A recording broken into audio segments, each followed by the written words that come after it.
Well. We got some snow today. In our side state of Connecticut, we only get expected about under 7 centimeters of snow. We didn't get as much as expected. However, on the eastern part of Connecticut, we got almost 30 plus centimeters of the white stuff. Okay, so, but that was expected anyway. So, but Boston probably got a bit too, and a few other areas around that area. So as there was snow, people also wanted to see how my hair came out today. I did brush it this morning. I'm going to show you real quick what my hair looks like on the side, because you can only see my front here. This is my hair as it came out today. And we trimmed the bangs up the front here because they were so long, and we wanted to get them shorter because they were just ridiculously long. I mean, these things were like, I had hair down like way down here, and so my hairdresser just trimmed them up a little bit, snip, just to make the hair look good. So that's the hair import, if you really want to know. The hair looks pretty good right now at this point. Now I also gonna put on the cans here. These are the cans. Yes, we still have these little clunky headphones. They still work for good for this. Because they work and they give us good sound quality and we can hear everybody. That's the reason we use that. The panel is open. We are ready to talk to people this morning. Now, first of all, we do not have a night show, of course, tonight officially. We will not be having a night show. I plan to get some World of Warcraft in. I keep planning on it. I keep putting it aside. But I would like to get some World of Warcraft in sometime. Now, another thing is, as I said, we didn't get a lot of snow, but I actually did look at it's the powder stuff. It's the really fine powder, which is fine if you're skiing, but it's terrible if you're concerned about sliding because of your knees. These are not all leather sneakers, and they will slide on some materials. So to get the garbage downstairs is going to be a bit of an exercise to safely navigate across the driveway. Now, if you think today was the end of the snow, guess again. There is more snow expected on Saturday. Temperatures are going to be dropping well below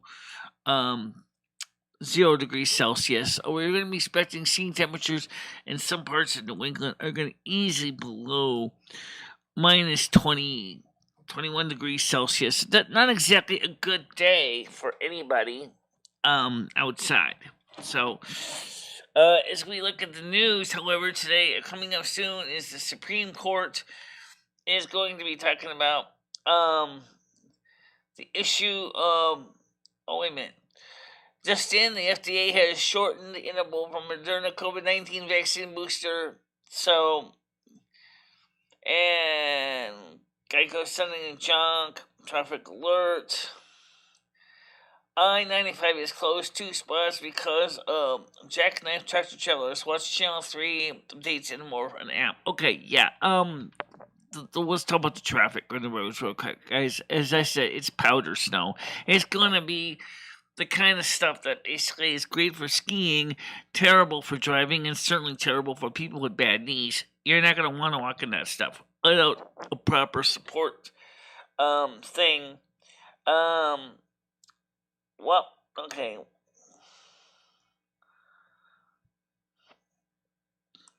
And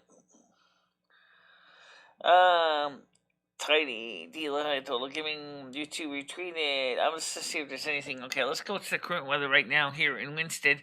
Right now, the snow is pretty much petered off. The snow is pretty much gone. It is minus 3 degrees Celsius right now. Okay? Saturday, however, will be a high of minus 3, a low of minus 11. Not so bad. Sunday, however, not so nice. High of 2, a low of minus 7, with 80% chance of more snow. Monday, a high of 1, a low of 9. Tuesday, a high of minus 8, a low of minus 18. Wednesday isn't much better. Partly cloudy with a high of minus 6, a low of minus 18. Thursday will be a high of 2, a low of minus 7. Wednesday, a high -6, a low -18. Here's a cold again.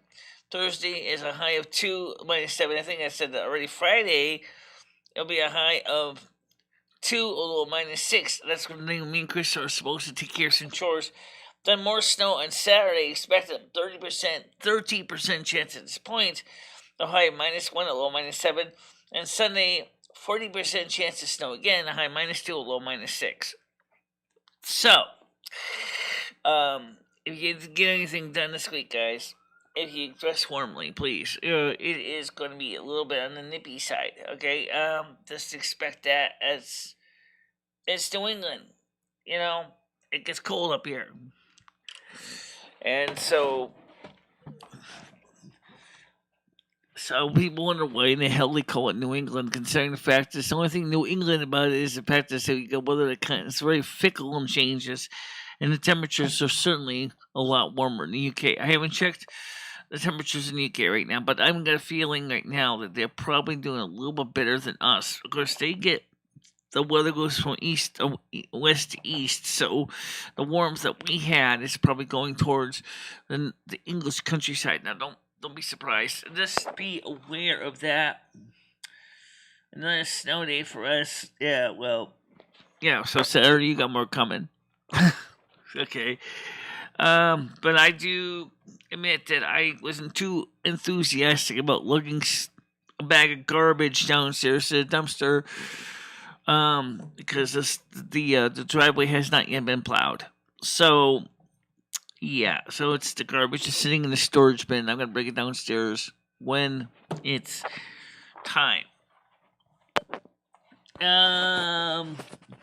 Long weekend, Leo. Yeah. Now, I haven't done everything I wanted to do yet. I wanted to get some more things in. We talked about contacting a couple different people. I'm going to send some of these emails out to them today, up to her today. And also, let's pull up today's Oracle card. Let's pull up today's Oracle card. Morning Oracle card for today. Okay, yeah. Let's pull up today's Oracle card for today. Somebody said to me that make sure to spiritually sterilize your cards. I have heard of that. I've heard of people using bells. I've heard people. I know that some stones or crystals might work. I haven't any. I have 2 stones that stand by me. Unfortunately, I didn't find one of the 2 stones. Fell in a little baggie, and I don't know where it went to. So we'll have to see what happens with that.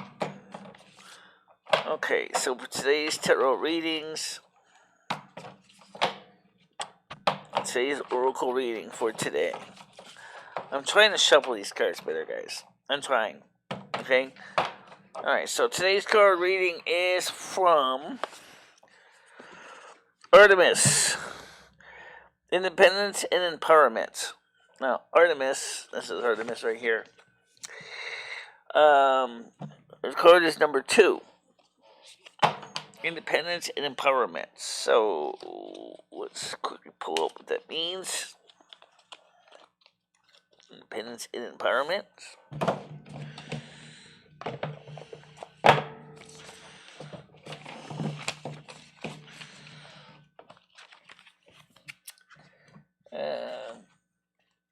I try to keep these readings.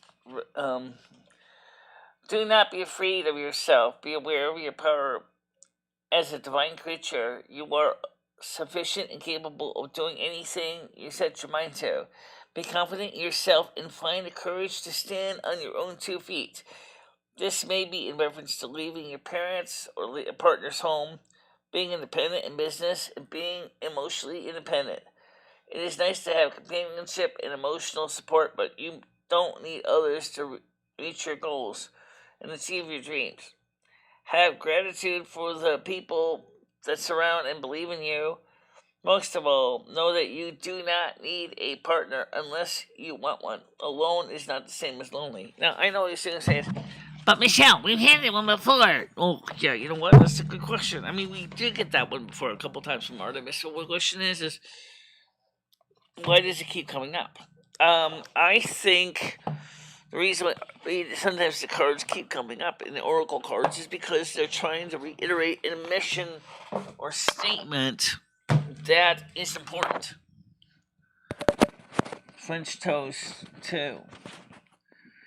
I just made hot coffee, bacon, and French toast. Yeah. So why don't we do a quick tarot reading for the general energies for today? A tarot reading for the general energies of today. Okay. Okay. Mother God, Father God, Angel, Spirit Guides, general reading for the energies of this day, which is January 7th, 2020. General readings for January 7th, 2022. General readings for energies for January 7th, 2022. General reading, 3 cards. No reversal BS. This 3 card spread for January 7th, 2022. Good enough. Okay, we have death, but in this case it means change. Okay, so what kind of change? Well, let's see. Then we have the Emperor, number 4. Okay. And we have, however, the 5 of Cups. Clearly, for a good portion of people, today is going to be a day that kiss all the warm winter weather goodbye that we've had so far. It is come to an end. We are now entering the second part of winter. And that's the death card. It says change. Crossroads. Outlook is here. However, we have the Emperor. The Emperor card is number 4. And it says as follows. And yes, I got a good night's sleep last night. Stability, power, protection, leadership. Conviction, reason. Okay, so, but yeah, why do we have the 5 of Cups? Why do we have the 5 of Cups? The person is obviously thinking about something in the past. Something, so let's just refresh people's memory in case you're not new. We do change the show every so often. You can be sure of that.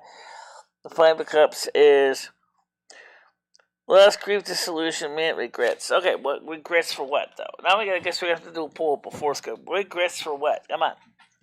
Hit me. The Hermit card. Alright, so the Hermit card is, which is card of Virgo, is, he's looking back, he's thinking about what has to occur, which is card number 9, or is it 11? It looks like it's 11. The Hermit. 9. Prudence, knowledge, retreat, reflection, or prudence or knowledge. I think he's thinking back, looking back at what has happened already, and saying, you know what, I have all this knowledge, but I realize that some people don't like what I know or what's going to come up. Now, can we have a final outcome? I keep getting the impression I need to shuffle one more for the final card for today. Final card for today. Mother God, Father God, Angel, Spirit Guides, Father, Yahweh, Mother Asna. What is the final card for today's general reading for the 6th of January 2022? What is the final card for rating for the 6th or 7th of January 2022? We got the Queen of Cups. So, Queen of Cups is the final card for today's reading on the weather and things like that. And it says here that is a dreaming woman holding on to the cup of her imagination, realize, evolution, and feelings, attachments. Okay. So the way I see it is today's going to be pretty much a day of feelings and emotions and thinking about things. You know, knowledge of what's coming ahead. The in other words, I think we're seeing the end of the warm weather here in the New England area, where we're going to see the knowledge and the feelings. Also, don't forget, yesterday was the first anniversary of the great January 6th storming of the House of Congress. So some people may feel that there's a reason why that's important. And it was such a good point, then why did you erase it?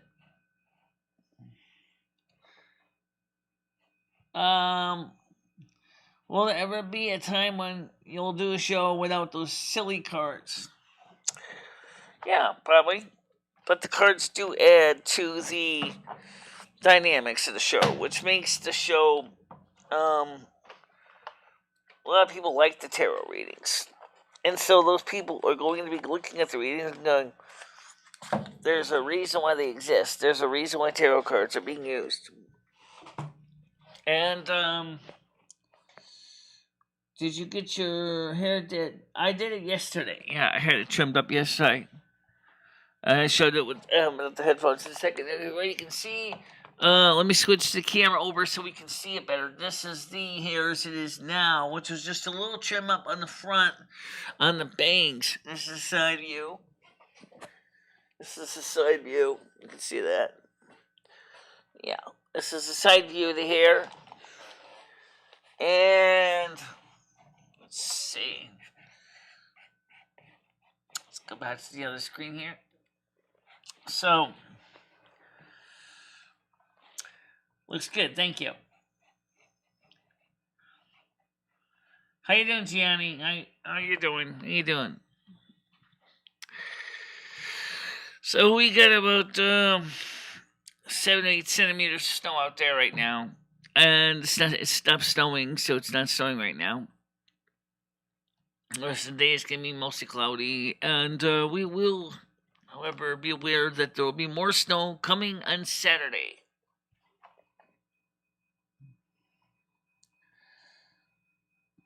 Brian K said, Michelle, be careful with those cards. A man from the Satanic Panic VHS told me tarot cards were nothing but devil worship paraphernalia.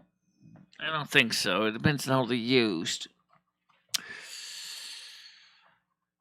Human beings have been divination for a long, long time, and they have continued to do that because it is something that they truly believe in.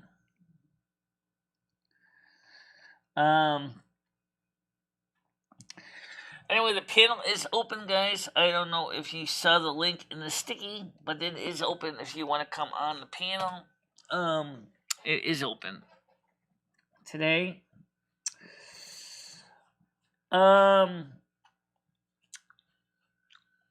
lot of interesting things going on very shortly. The Supreme Court has agreed to have a public discussion on the Biden vaccine mandate regarding OSHA and other policies. That is going to be coming up very shortly. I don't know if it's going to be today, but it is planned, and it was kind of a sudden change because originally it was going to be just a ruling. However, they decided to make it an open forum case situation. For now, the defense and the prosecution are needing to now sit there and develop the public statements. They were just notified of this, and it'll be occurring in about 2 weeks. Therefore, that they have to prepare ahead for the public statements. So the main thing is that the case of finally the COVID issue is going to finally have its case in court. And it can pay anytime anything like that goes to the Supreme Court, you can bet it's going to have far-reaching implications long beyond after this one.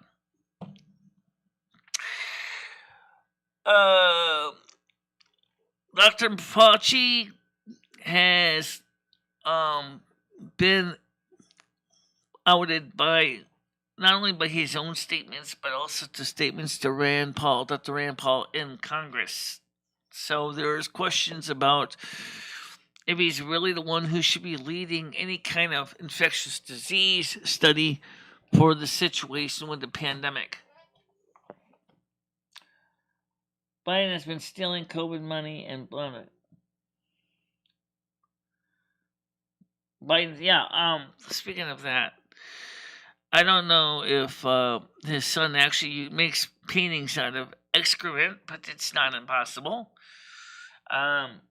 Stan said Michelle Marie, yesterday was the Epiphany, also known as the Theophany or Three Kings Day. It's a Christian feast day that also celebrates the revelation of God incarnate as Jesus Christ. Right. Not only that, but today is also an Eastern Orthodox is Christmas morning. Happy Christmas to the Eastern Orthodox. Good morning. Hope you have a good Christmas this day. Yes, today is Eastern Orthodox Christmas. Merry Christmas to you. That's the truth. Today is Christmas Day. Yesterday was Christmas Eve. So, absolutely fantastic to think about. So I can bet a lot of people Eastern Orthodox faiths may be Greek, Russian, or some other small division group is going to be celebrating today. Yes, he is. Yes, he is. He's Greek Orthodox. Right, Casey Michelle, do you have an opinion on those teenagers from the 1980s that blamed heavy metal rock music for the reason they were pushed to start worshiping Satan through tarot cards? The devil has been trying to mislead humanity throughout millennia. I mean, the devil is always trying to do things like that. Satan wants to control the world.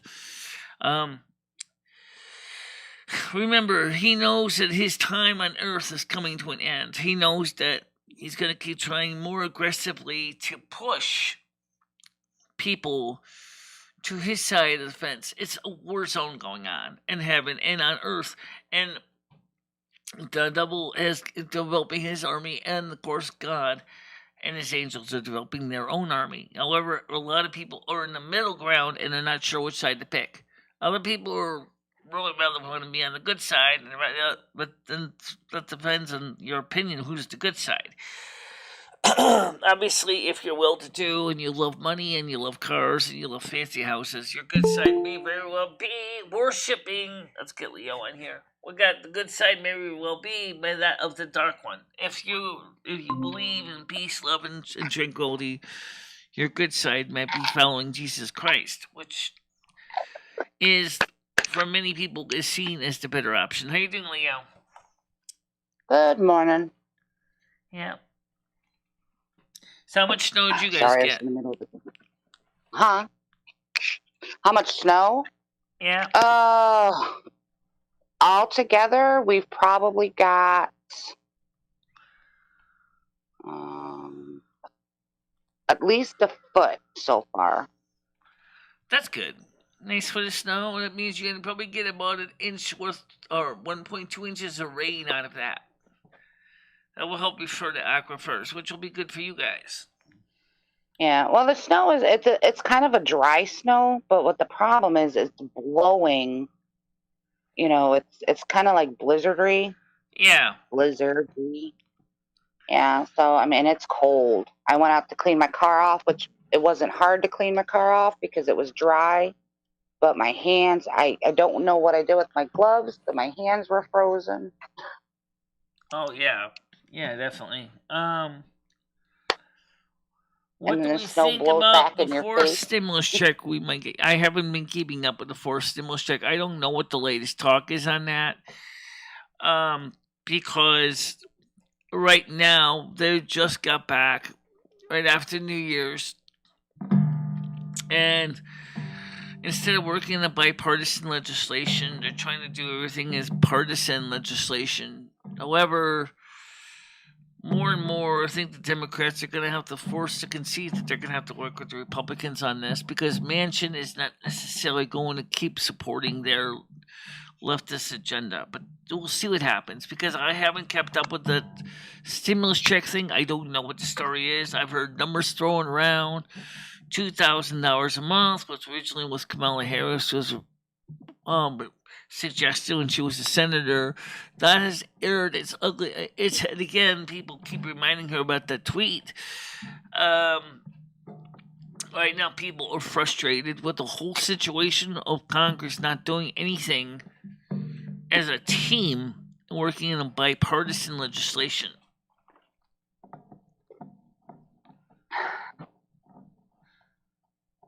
He wears shorts. Jimmy hasn't plowed the driveway or cleaned the stairs or anything off. Not yet. What? That's like, oh my God. Well, he probably hasn't That's gotten. a But lawsuit first of all, waiting he to probably happen. hasn't gotten over here yet, because he has 7 other buildings, and so he's probably got to get a snowplow over here to plow out the driveway. Well, most places, like the apartment place I live in, they have the main owners, and then they have the office to handle any like of the paperwork orders and stuff. Then they hire or they ask a tenant in that apartment complex to kind of oversee things like that. Like, if the sidewalk needs salting or something like that. Or, they have the maintenance men, come out and do it. He should have help. I don't care if he has 8 buildings. That's something he's supposed to be on top of. I am surprised that he doesn't have one tenant that calls him and says, "Hey, you got to deal with the driveway," because right now the driveway is totally covered in snow. I have to tell you that I decided to not take the garbage out this morning, which mostly was just cans, but I decided to wait on that until later on in the day, when hopefully Jimmy will get somebody over there to start plowing. Like beer cans? Beer cans, you throw away your beer empty cans? containers from vegetable cans, things like that. Brian K says, Michelle, what would you do if Hunter Biden has a botched attempt to commit suicide by using a shotgun under his chin and blow off his lower jaw? The man detect the appearance of a zombie. Oh God! First of all, I don't even know who Hunter Biden really is. I don't really know much about him. Just to say is that he's gotten himself into a bit of trouble, and that's all I know. His paintings are not that great. I don't even see why we would want to pay the money that they do in the galleries for his work. I don't even know why he got into painting in the first place. Exactly. He should have something on retainer or something set up for that situation, whether it be a person who handles it or does it, or he. I would have thought he would have had that done too. It's not like he didn't know the snow was coming. Right. Exactly. He's trying to. He. Oh my God. He's like just one of the cheapest mother effers I've ever met. He runs these buildings, but he does it all illegally. Yeah. And I can guarantee you he probably doesn't have the proper insurance on that stuff. Yeah. I don't know what he's got for insurance. I have no idea. But the point is that, for me, the back sidewalk looks like something that if you're going to bring garbage down, you better take your walker too and put your garbage bag on the walker and wheel it out there. Because I don't think it's a good... Even Rusty didn't want to walk in the snow. He said, "Nah." Yeah, my dog went out and it covered her belly, so it's pretty deep. Yeah. Okay. Michelle Marie, it's Jimmy should have had the snowplow pre-staged and ready to go last. I would have thought so too. He has 1 or 2 trucks with snowplows on them. I'm surprised he didn't plan ahead for this. Or maybe he did, but maybe he's doing the other properties first. See, this is the thing. He had gotten too big too fast. Too many too many buildings, not enough employees, and I'm talking about paid employees. I'm not talking about tenants with the label employees slapped on their forehead. He doesn't have any really any paid employees, and so he's doing all this by himself. And I think it's a stupid decision on his part that he knows that this is New England. He knows it snows, and yet for him to go, I didn't have enough people. Whoa, wait a minute, that's not my problem, Mr. Landlord. You get enough rent money from everybody. You should basically have been able to hire somebody, maybe even hire some trucks to come in and sand and salt. That's what the rent money's for, to keep up the apartment building, the maintenance all around there, and then he makes he'll make some money off of it, but he shouldn't be making it all. Yeah, I think that, like I said, I think he's making a bad decision. I think he's doing the wrong thing. The way I would never run a building like this. I would run this building completely a different way. I don't see any reason why Jimmy's doing it this way. It's so stupid. Well, what's going to happen is eventually somebody's going to really get hurt and sue him and take him for everything he's got. Yeah. Well, unfortunately, this building's in Millie's name, his wife's name. So his building may not be under the lawsuit. However, this still means that, which means that somebody could end up with Canaan, somebody could end up with Lakeville, someone could end up with Stockbridge, someone could end up with Great Barrington, someone could end up with Otis. Seriously, I don't want any of those properties. The only one I want is this one because I live here. I would only be the building I would fight for in a lawsuit to get. And I would have but I guarantee you, Michelle, if you had somebody come in and properly inspect it, it wouldn't be anything you would want, because it would probably be way too much money to fix. Over the cost of what it's worth. Yeah, I agree. It would be definitely a lot of issues. For example, it would make sense to fix one apartment at a time. But yeah, central utilities would definitely be the one area that would definitely need to be upgraded, because each apartment should have a consumer unit in its own apartment instead of having all the consumer units in the basement. I think that would be better if the consumer units were moved upstairs for each apartment, upgraded to a 200 amp service, and probably rewire the whole building for 220 60 cycles power instead of 120 240 split. I don't like the 120 240 split. Stupid. And if I owned the building, that's exactly what we would do. We would have phase to neutral 240 at 60 cycle power instead of phase to phase 240 or phase to neutral 120 split. I don't like the split system. I think it's stupid. Also, ideally, he should upgrade to 418 volts 3-phase power so he can install a handicapped accessible elevator / lift up in the back off the porch so people can at least get up and down stairs if you're in wheelchairs and walkers. And that's going to cost them about $100,000 plus to put that in. And if not more, yeah. Yes. Now, Michelle, do you have people that own cars there that live there? There's a few cars downstairs in the parking lot. So they're all snowed in then? Yeah. Wow. Yeah, so they're probably going to be, more likely they're going to have to shovel their way out. Or they're going to probably wait until after the snow's done, and maybe today work on getting the shoveling done. You would think they would be the ones that be... them, I'd be calling Jimmy. I'd be saying, "Where the hell are you?" Yeah, I'm sure they are. I'm sure the world doesn't.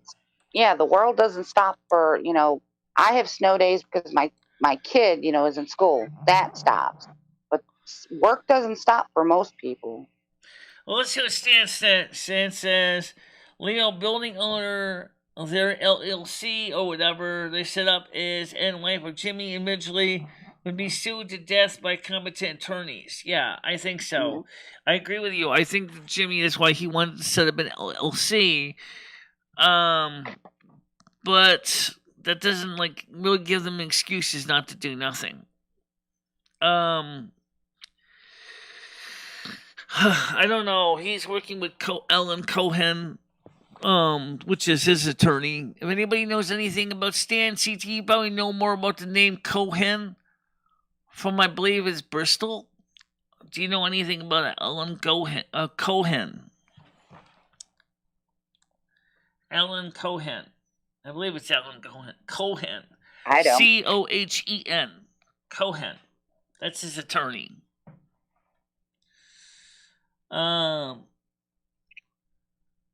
Neighbors will wait for rain on Sunday. Well, I don't know if it's going to work out for rain for you up there in your area. I think it's going to be too cold for rain unless you want a nice glazy frosting on top of everything else. Yeah. I think that you're going to be having a nice ice glaze. Hey. Laying down and listing. Okay. But this afternoon, I was thinking about maybe hoofing it over to ABC Pizza. I didn't do that yesterday. I kind of felt like the person in the VA commercial. Damn, I should have had a pizza.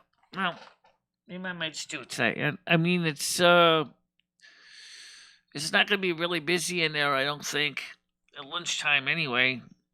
Or maybe I might go to McDonald's. I don't know. At least at McDonald's, they give you free refills and soda. They don't do that with the pizza place. But pizza would probably taste a lot better than a soda. Than 2 plain double cheeseburgers and a large French fries and a large chocolate shake. Although, kind of like the chocolate shake idea personally. So. Oh, Brad, I hope you feel better. Yeah. I hope you feel better too. Brian K says, Michelle, you need a good way of making sure that Ed will not have the opportunity for the future to get back in touch with the world of China and how much money. What the hell are you talking about, Brian K? I don't know. Winston needs a Panda Express. Well, we got 2 Chinese ones in Winsted. At least one is still in business, as far as I know. Ocean Garden's still in business. At least I can see that door's open, right across the hall from me. Well, right across the road. I guess the road could be considered a hall. Although really, it's like most of Winsted is like it's pretty tight. It's not like a lot of room. But anyway, the point is. Yeah, Jimmy's sons have problems. I don't know the story of them. Maybe they're like the equivalent to Hunter Biden problems. Cause like Stan said that one of his sons got in trouble for Mary Jane possession, just with intention to sell. So I think we kind of got the equivalent of Hunter Biden situation here.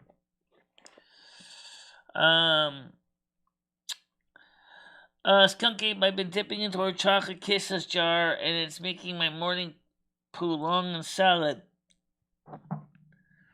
Kielbasa sized? Huh? I'm sorry. I make morning sausage sized, 3 to 4 inch in diameter monstrosities that you just simply can't flush no matter how hard. Oh God. Oh gosh. Thanks, Skunk Ape. I was gonna buy some kielbasa yesterday. Yeah. Probably too expensive. And it's kind of pricey, but I'd be the only one eating it, so it's not like I have to buy that much. I bought a chicken to roast, and that was like $10 just for a little chicken. Yeah. You're probably talking like a hen-sized chicken. Yeah, just a small chicken, whatever. Yeah. I'm not sure if I would. I'm thinking of doing chicken soup, but I'm not sure. I might do something else. Well, chicken soup doesn't sound half bad. Really, if you can get the chicken broth. Yeah. Well, I make it all fresh. The last time I made it, it was really good. I wish I had one of those wash down bowl toilet bowls. Ones that basically send a big powerful jet of water right down instead of the slow circulating one that basically my aunt has one of those old toilets that has a big powerful jet that just goes push like a fire hose spraying water down the toilet. That's Yeah, my daughter went to a preschool, and that's the type of toilet they had, that like super suction toilet. And when the kids would use it, it scarred my kid. She never wanted to flush. She just started flushing this year, and we're talking like 6 years ago. She was in preschool.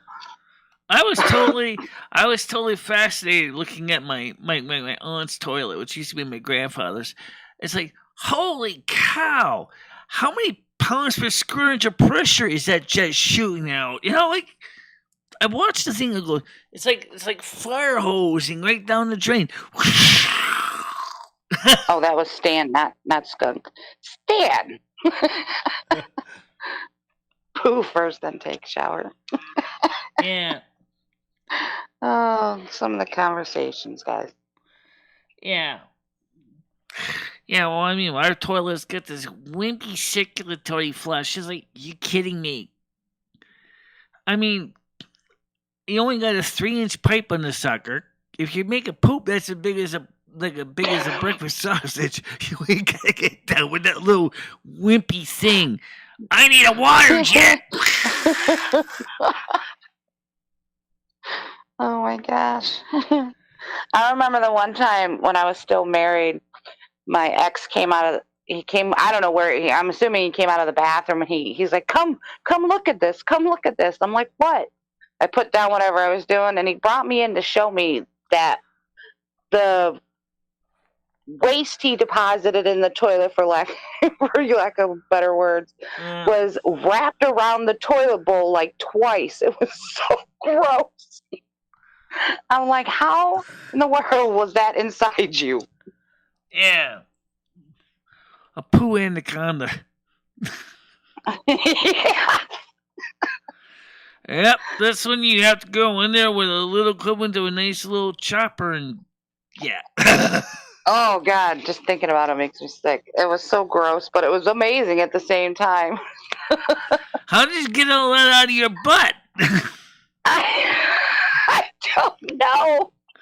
What are you trying to do? A really big guy. You should buy like a pastry bag and basically decorate the toilet bowl.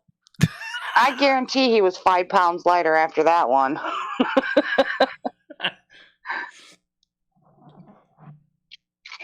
Oh, that's true.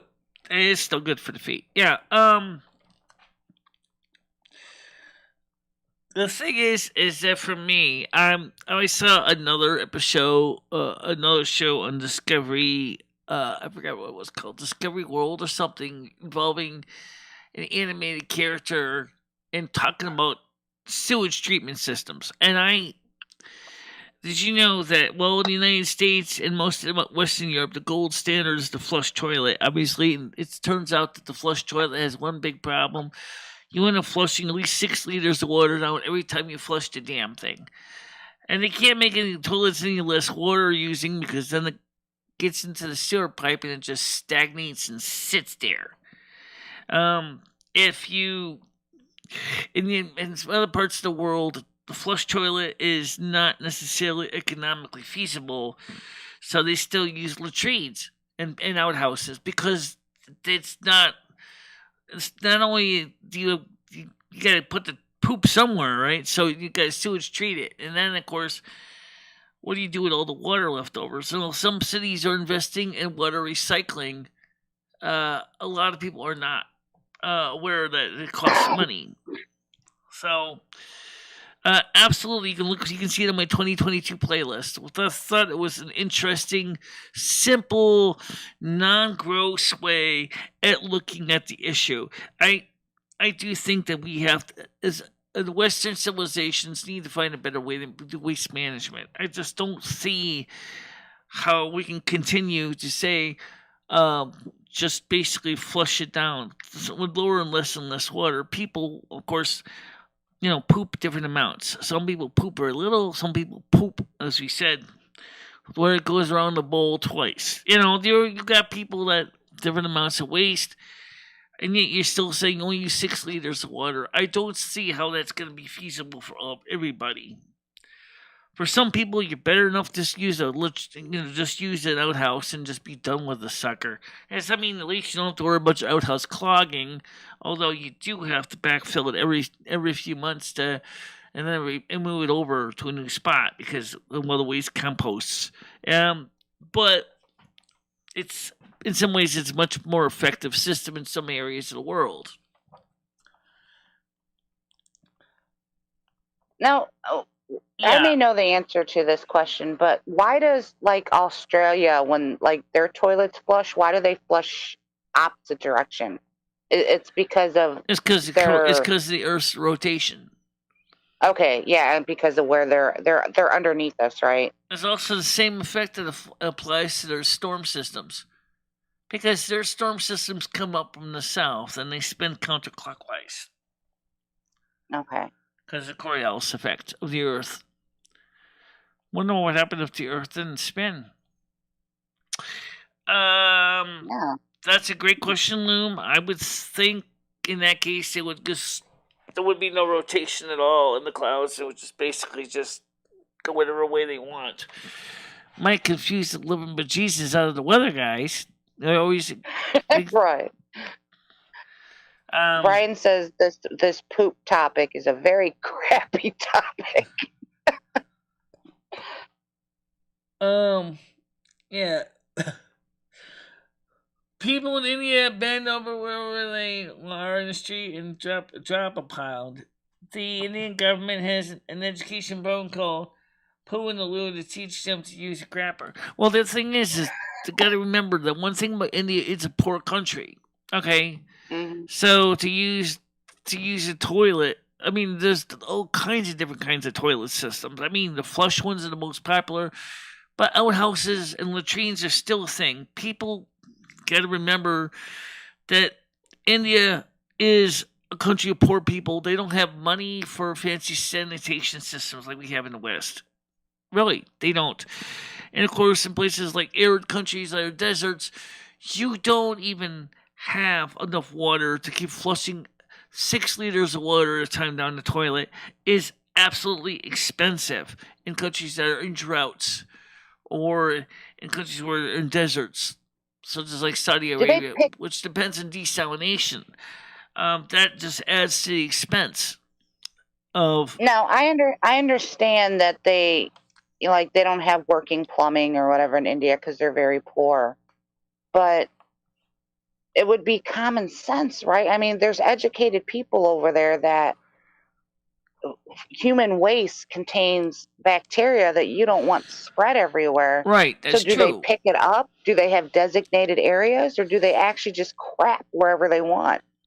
They have designated areas, but a lot of the Indian culture is just been told to just drop a loaf whenever you have to. Sometimes in the road, because they figure the roads to be unsanitary anyway. So it's like, oh my God, that's why they think that way. It's just, hey, I don't eat on the road, so I can poop on the road because cars drive all over anyway. It's to us it's kind of scary, but it's them. It's a part of the culture.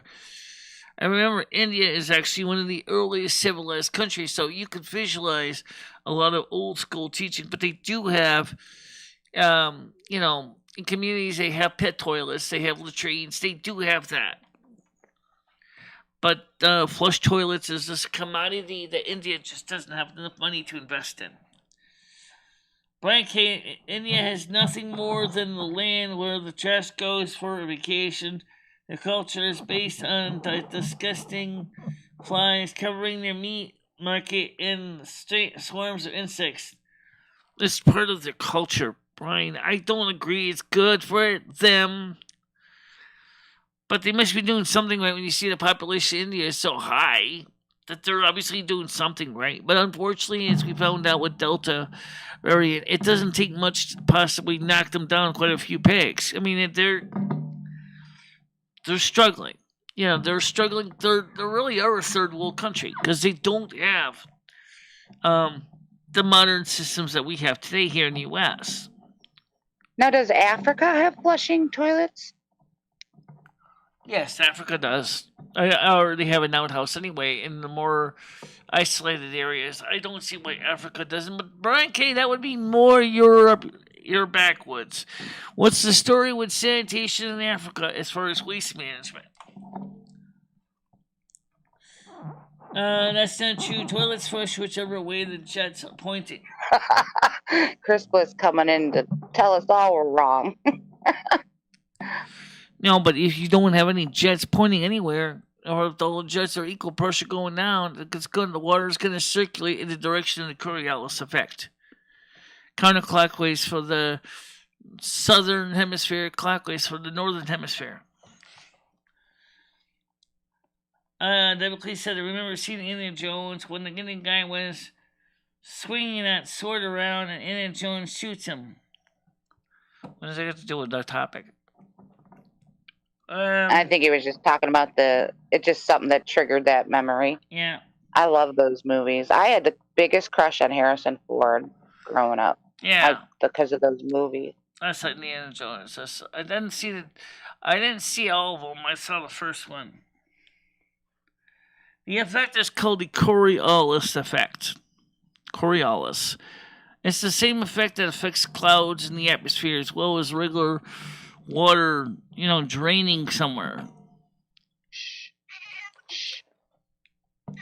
Shut up. This is usually true in bathtubs if you don't swirl the water right.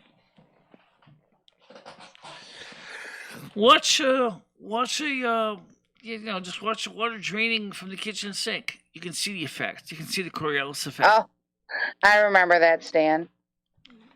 Yep, that's my Chloe girl up here complaining. Yeah. So she wants pettings or something. Some places, a lot of restaurants and stores do, but many people still use a field house or bag.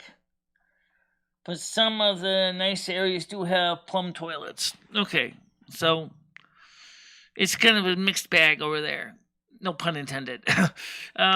Outhouses might still be a thing. He says people sometimes still use it porta potty thing, or what they call a chamber pot. Yeah, absolutely. I mean, it does make sense. It depends on the economy. Okay. I mean, yeah, in the bigger cities, they probably do have more indoor plumbing because the cities is really where you need it more than in the countryside. Because to compost poop, in the city, there's going to be more places to put the composted product, or the countryside, there's no problem. You can take your composted poop and you can just put it on your fruits and vegetables and gardens. People do that. That's what our ancestors did. They actually just took their waste, composted it, went with the daily garbage, and just basically used it as fertilizer for plants. Right. Still, same thing. Basically, just a kind of. Oh, wow. I just Googled if India had plumbing, and it says India spent $30 billion to fix its broken sanitation, but it ended up with more problems. Right. Yeah, it definitely creates problems because there's a lot of things in India that the system is just a mess. So yeah, it's the same with any country that's already got infrastructure that already exists. It's just falling apart. Even in the United States, not all the United States cities have the best sanitation in the world and the freshwater treatment system. Does Flint, Michigan come to mind? That was a freshwater issue. What's the sewage treatment plant like in Flint, Michigan? I have no idea. But many cities know that they need to keep the sewage treatment plants working, but budget cuts and hard times have fallen on a lot of cities, and so a lot of systems kind of get not maintained. In Australia, but they squirt the opposite direction. Yeah, but the jet basically still goes where you want it to go. Right up Main Street, right? Right, we need it to go. Even if it drains counterclockwise, it doesn't matter.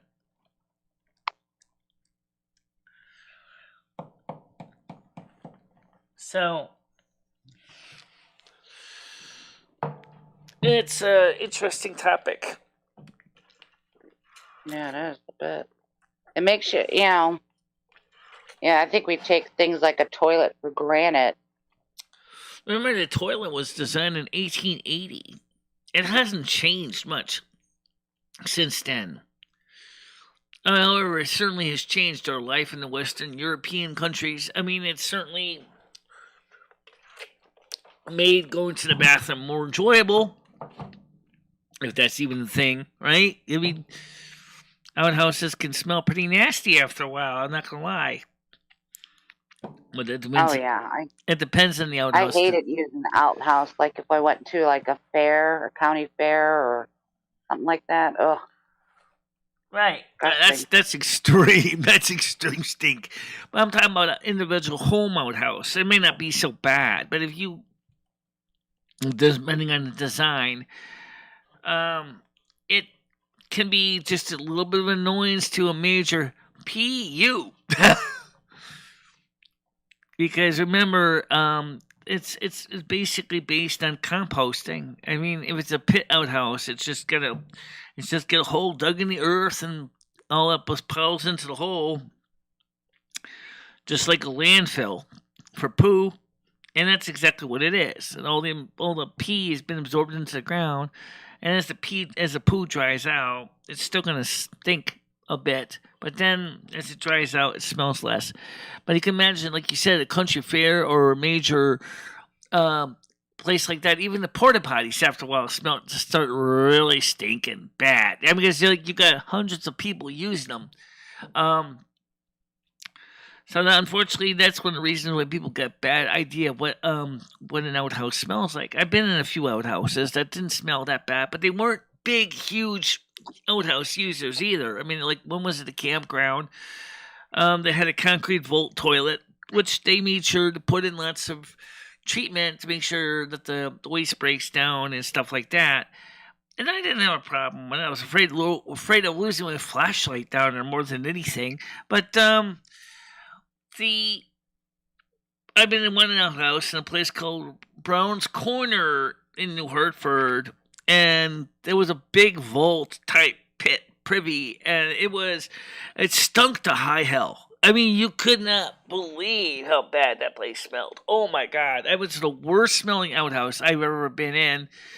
It had six toilets, 3 for the men, 3 for the women, and of course the men also had that trough thing where all the pee would go into if they were going to stand and do their business. And it was stunk to high hell because it was a concrete vault. What happens is then the septic tank guy who comes in with his honey wagon and dumps or pumps it. The problem is that that's not a natural composting latrine. That's just an open septic tank. PU would stunk now too. they have now they put like this, like blue chemical in it to try to right. It's the same stuff that they use in RV toilets too. Yeah.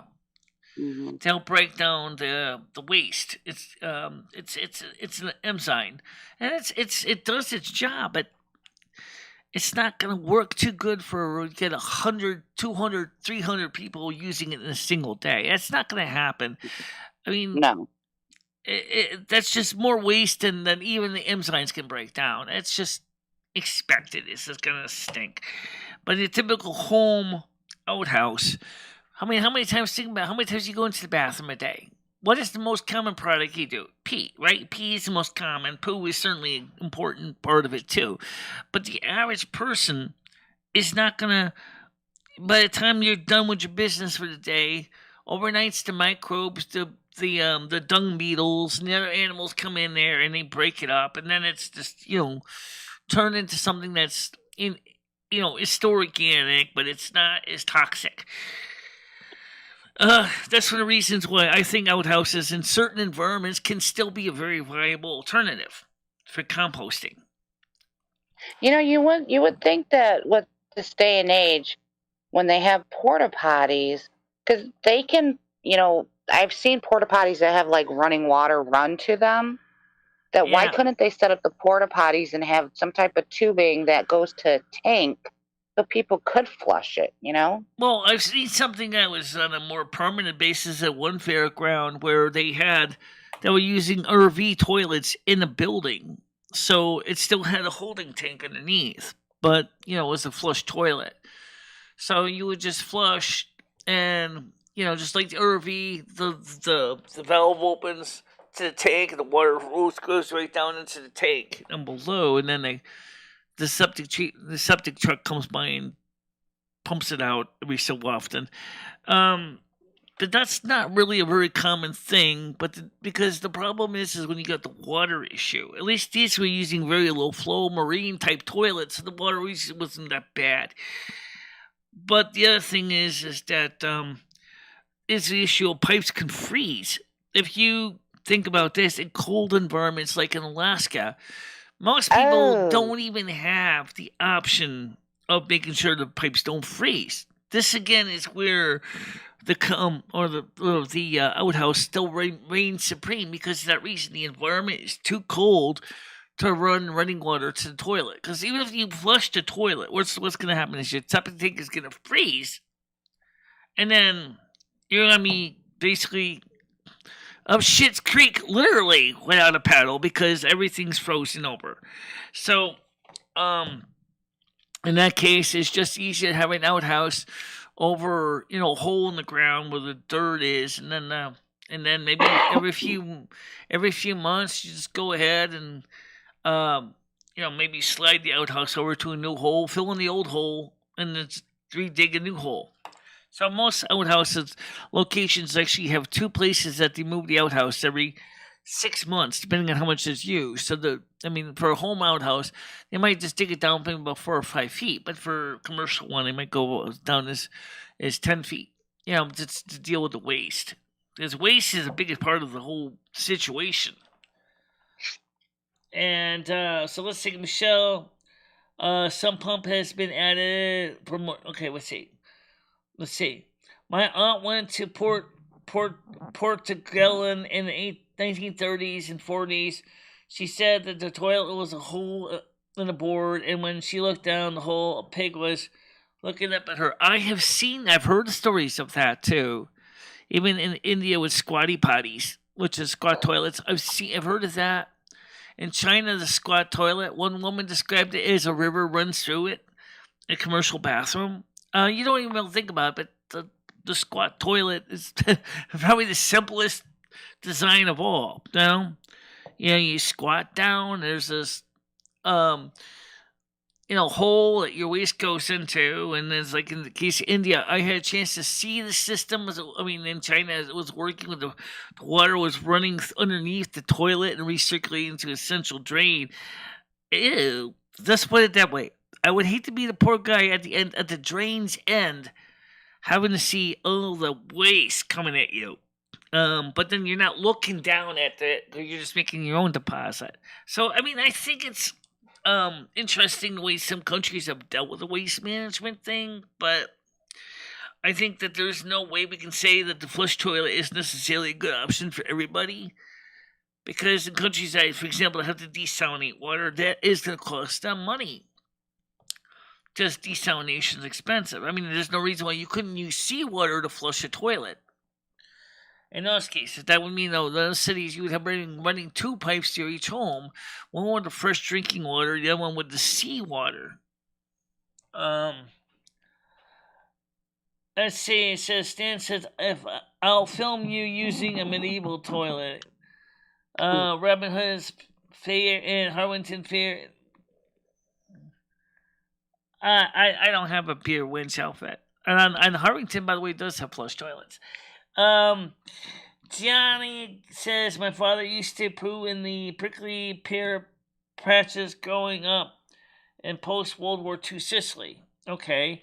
Wow. Brian K. says, Michelle, you should get rid of this one if you're interested, and let me know when you have it so I can send it to you and Ed. Final draft done by Monday morning. We can get these. What are you talking about, Brian? The novel? I don't know.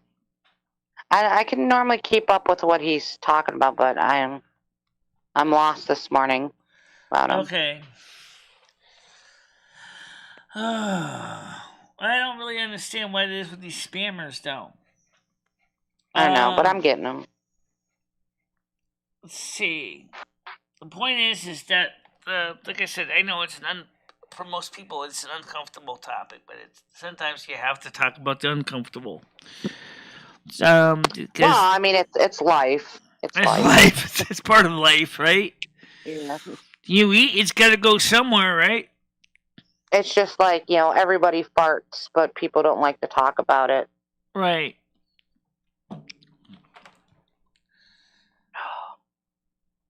The 50s in all homes, right? Well, the same was true here in parts of the United States too. I mean, the flush toilet is still. Well, it is the majority of homes today. There are still some homes in the United States where they don't have indoor plumbing. I mentioned Alaska is one of the places where indoor plumbing is a rarity, especially Really? because of. Oh, I guess, yeah, that makes sense because it would freeze.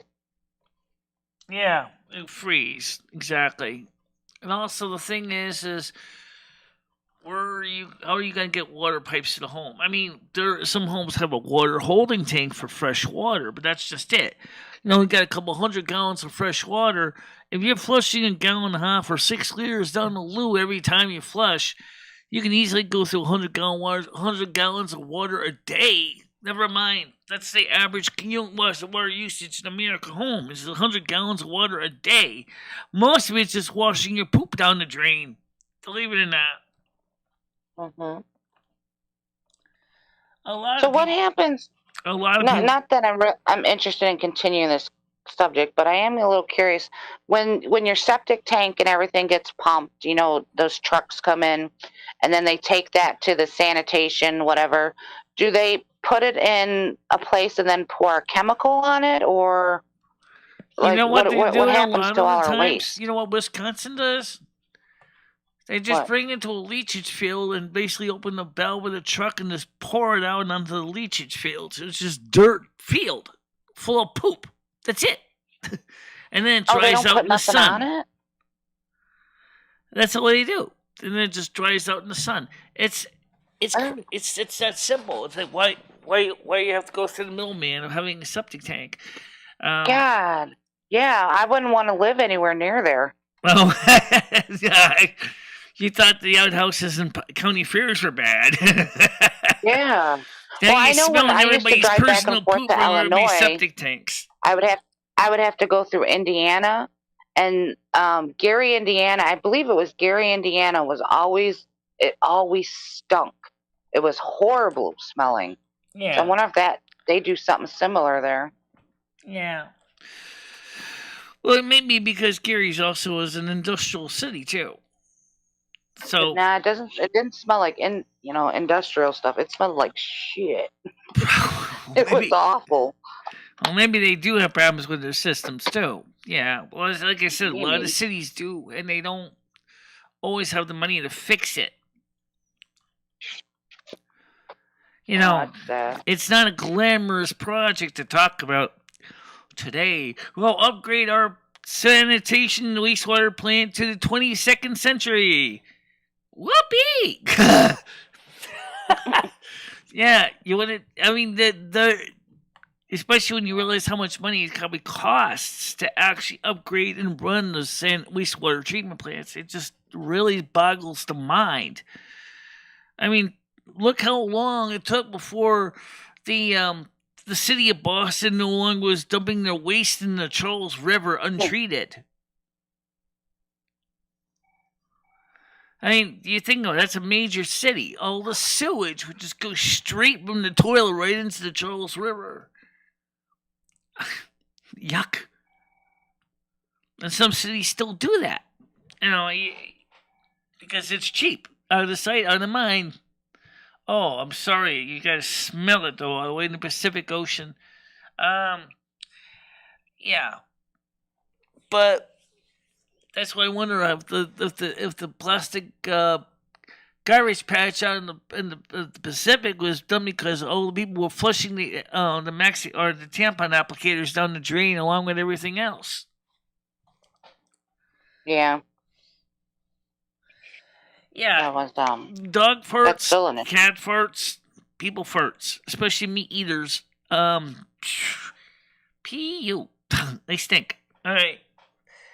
And that's why I was asking what time is. What does your fart smell say about you? I really kind of wonder because I guess the only way we're gonna really be able to get a good discussion on that is if we had smell-o-vision. Oh, no thanks. I won't be at that one. Because I mean, I know that this topic is kind of gross, but it really is an important topic to cover sometime. So I think that you're not going to see any toilet systems go for less water usage than 1.5 gallons because if it's too little water, then the junk stays in the sewer pipes and then they clog up. And then, as we see in cities talking about what they call fatbergs, where they have these major blockages in the sewer lines, and then they have to go down there and literally clean them out with an auger or with shovels to get all that stuff out of there. That's icky. That's a dirty job. It's like Mike Rose said, dirty jobs are everywhere. There's one that I wouldn't necessarily want to do. Working wastewater treatment or actually having to clean out the sewer lines in cities. I guess it depends. Okay, it depends on the meat. Some meat will make you really, really smell bad, and some won't. I guess it depends. Did you know that there's a new diet system which is called zero or low carb carnivore diet? I actually never heard of this one, and it just totally went against all my sensibilities. It's like, what? All you're gonna do is eat meat? You're not gonna eat any vegetables? I'm like, what? They're like, what's the idea of this? Well, the idea is they say it helps promote the digestion system. Yeah, have you ever priced the price of meat in the store lately? I don't. I mean, meat's good for protein, which is good for brain development. But seriously, I don't think I could live on a meat-only diet. You know.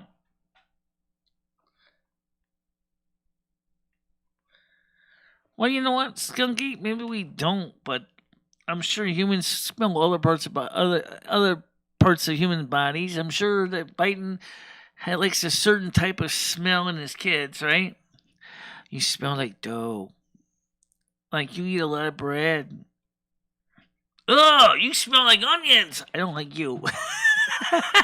Well, my brother, he would go to the bathroom, and he would say, my poop smells like blueberries. And he asked his doctor one time, and it's because he's a severe diabetic, because he's got sugar, overload in his system. Yeah. Right, so is that good to smell like blueberries? No, because, when they check your urine, when you're a diabetic, they check your urine to look at the protein and the sugar in it. So you're expelling, when your sugars are out of control, that's one of the ways they can tell, through your urine. So if it's coming out through your waste, the poop part, it's saying your diabetes is not in control, or you have diabetes and you don't know it. So pay attention to your poop, people. Right now, of course, that was pretty much has been replaced, as you know, with the strips. The little blood glucometers. But the idea was, I know people used to use those keto sticks. That's what they're measuring, what they call ketones. The thing is that they say it's not necessarily as accurate as the blood glucose monitors. But when you're talking about the liquid waste, let me just tell you that I always try to keep my pee clear as much as possible, so I'll drink lots and lots and lots of water. Even though I have a very small bladder, it only has about 8 to 10 ounces of it. Water is very I feel important. the water is important because you don't want to have too Yeah. much of the urea just turning into solid crystals. Because if you do that, it's gonna create kidney stones, and they're no fun. Oh no. Yeah, ever since I switched to mainly just drinking water, I'm stop pop. I don't drink milk or anything like that. It's been a big difference in my life. Yeah. Well, I don't drink much pop either because, first of all, I can't afford to buy it on a regular basis, and second of all, is it's really not something my body really cares to drink on a regular basis. Once in a while, it's okay, but I don't get into it like I used to buy like 2 liters a week, and just me, and I would just drink 2 liters of pop a week, and I'm like, um, you Oh, know, that would be cool, Brian. oh, what's Brian saying? Oh, okay, yeah. Michelle, would you be willing to make a week-long schedule for the show and make a PowerPoint or some kind of slideshow that's related to each episode topic? Yeah. Unfortunately, sometimes the shows are like really dynamic or really organic. They change. They're not all the same. They might work fine for a video presentation, but I never can plan a week in advance because my shows are so dynamic. Yeah. But But it wouldn't be a bad idea even if you did something like it like once a week, like for a morning show. Like if there's something you really want to talk about, right. like, do a little bit of investigating and, do a little bit of legwork on it and, it could help your show. It could. Yeah, I do agree with that. I think a video would probably be a better way to do it because then I can get it, rehearse it, get it down right the first time, so we wouldn't have that kind of a thing, where it's like errors creep in, and next thing you know, I'm like going, "Oh, well, I got the wrong slide here." I could see doing that for a video, a vlog Yeah. or Yeah, you bcast. could and you could premiere it too. Like before you go live, you could premiere it and then say, "Okay, this is what we're going to talk about." Right. And kind of keep it on there because yeah, I agree. Sometimes you when you come on your show, if you don't have like a topic or something, nobody has like anything really to talk about, and it would be nice to have a topic, I don't really to get jump it. off I of. don't really get an itchy bottom. Um, but I don't really get one. No, I don't. Are you? Um, Oh, well, I think he's talking about maybe his bottom is itching. Are you talking about the cheek part, Skunk, or are we talking about like the we're the talking about the right down opening, Main your Street. anus opening, your butthole? I don't get If itchy your down there. I butthole's really itchy, that don't. means you're not wiping I really don't get correctly. itchy down there. I don't have a problem with the itchiness down there. It doesn't bother me. Um, you should you should explain company subject matter intelligently and accessible. Thank you. I try. I don't always succeed, but yeah. Um, Okay, well, Skunk, you need to wipe. You need some I wet know. wipes or I something. know that there are things that people have actually asked me about before, which I never really did a equivalent of a PowerPoint with, but I could do. We have Keynote here in the Mac, which is like PowerPoint. We could do something with Keynote, um, and maybe explaining things. I don't know what topics would be good. I could think of a million ones. But if you guys have any ideas of what you'd like to cover, put it in the text or the after show comments, and then I could look at them and see what topics we can cover in a video or vlog or bcast. I think that would be better for the more detailed topics where we can, like you said, do a presentation and Shit. write the script, come together, put the material together. Stan, I don't think Ed even knows what a bidet is. He's not that well knowledgeable about. Oh my God, I hate bidets. It flooded my apartment. I don't know, bidets can be useful. Really. They can be, but if they're installed in a like where there's too much high pressure water coming through, like the old apartment complex, it shot off and flooded my apartment. One person used a bidet and accidentally gave himself an Emma. I think it was on 3 guys that did that. They were using a bidet and one guy instead. Three guys in a bidet. Yay. I used to get worms on a regular I basis. see you. Michelle, Cut it have you out. ever had worms in your body? No, I haven't. No, I haven't. What? My problem is like a lot of people with autistic spectrum disorder, our eating habits are very plain. They're not. It's not really very fancy eating habits. Because we tend to be afraid of change. So what happens is we tend to eat the same old food over and over and over again. I eat McDonald's, like I said, 2 plain double cheeseburgers, large French fries, and a vanilla or chocolate shake and a medium Diet Cola. That's pretty much my lunch at McDonald's. So that's why I don't go there much, because it's the same food. It never changes. And the reason why I tried to change it and I didn't feel comfortable with the change. I tried throwing in a garden salad and that I was like, this doesn't feel right to me. Same thing when I go to ABC Pizza. It was like the same thing. Sausage, pepperoni, and extra cheese. I might go for a medium. I might go for a small, depending on me. I mean, I could easily finish a medium pizza myself. It's about the 12-inch size. It's like a DiGiorno size. So yeah, I could easily go over to ABC Pizza and say, making me hungry, and say nicely to the staff, I want a medium pepperoni, sausage, extra cheese, and pepperoni pizza. Absolutely. But then again, the simple diet also means that your situation inside you is going to be the same. So your system is used to a certain thing, processing foods a certain way,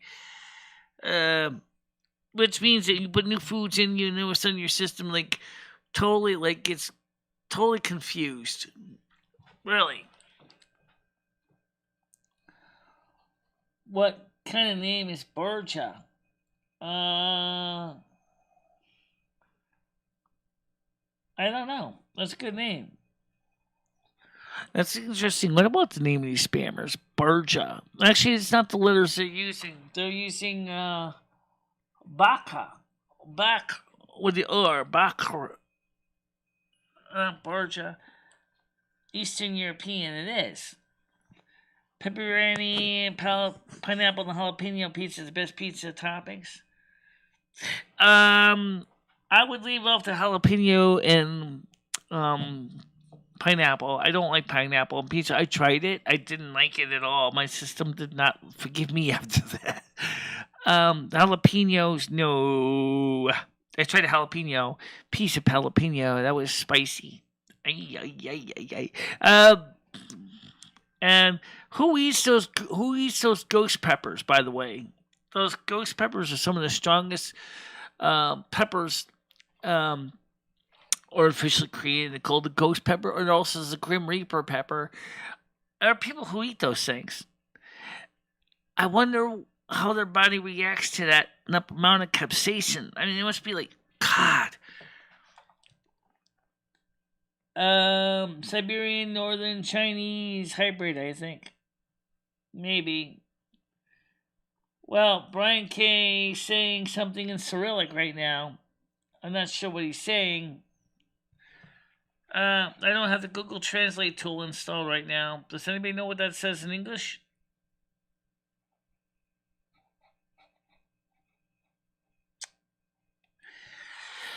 So anyway, the point is that as far as the Russians go, there's little spam traps. No, that's what they're doing. I don't understand the logics behind it.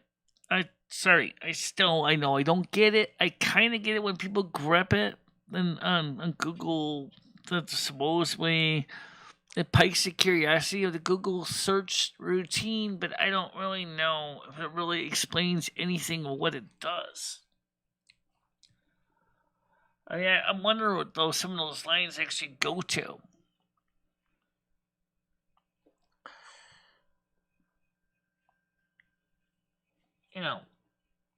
What do you think, Leo? Am I right or not?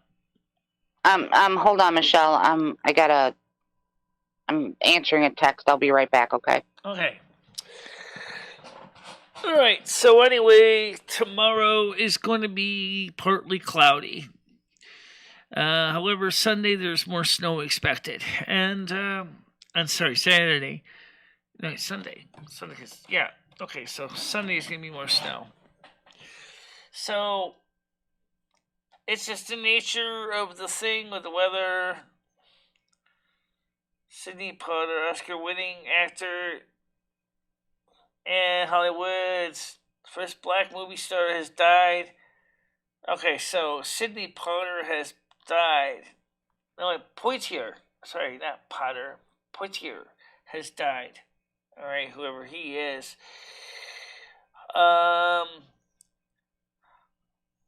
That's junk mail. Oh, come on. Close that window. Simply. Category 6 Ethernet patch cable. Category 6. The FDA has shortened the interval for the Moderna COVID-19 vaccine booster. Geico garbage here. Just really interesting topics that we covered today. Just keep them coming, baby. Just keep them coming. I'll see where we go here. Okay, I'm back. Sorry about that. Well, how have your dreams been lately? Still seeing fire? I haven't actually had anything that I remember, Stan. I had a small dream about my mom, but I can't remember exactly what it was about. I haven't remember. I did not remember my dreams last night.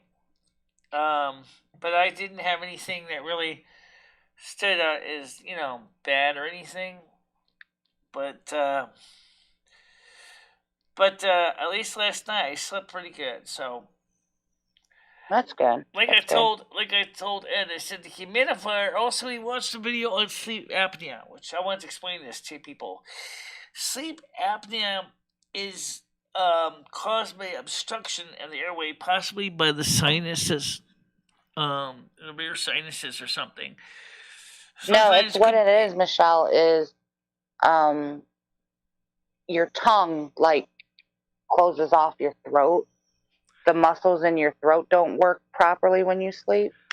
That's why they put you on a CPAP to keep that airway open. It keeps it blown open. Right, exactly. Well, in some cases, they say especially a problem can also be seasonal allergies that affect your sinuses.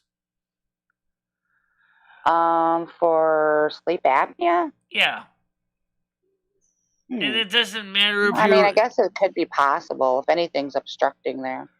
Because I know that when I started taking Benadryl at night, I haven't had any problem sleeping at all. So I think... Well, yeah, but if you're snoring is different than sleep apnea. Snoring can be snoring is something to look into if you have sleep apnea, but you could snore and not have sleep apnea. Right.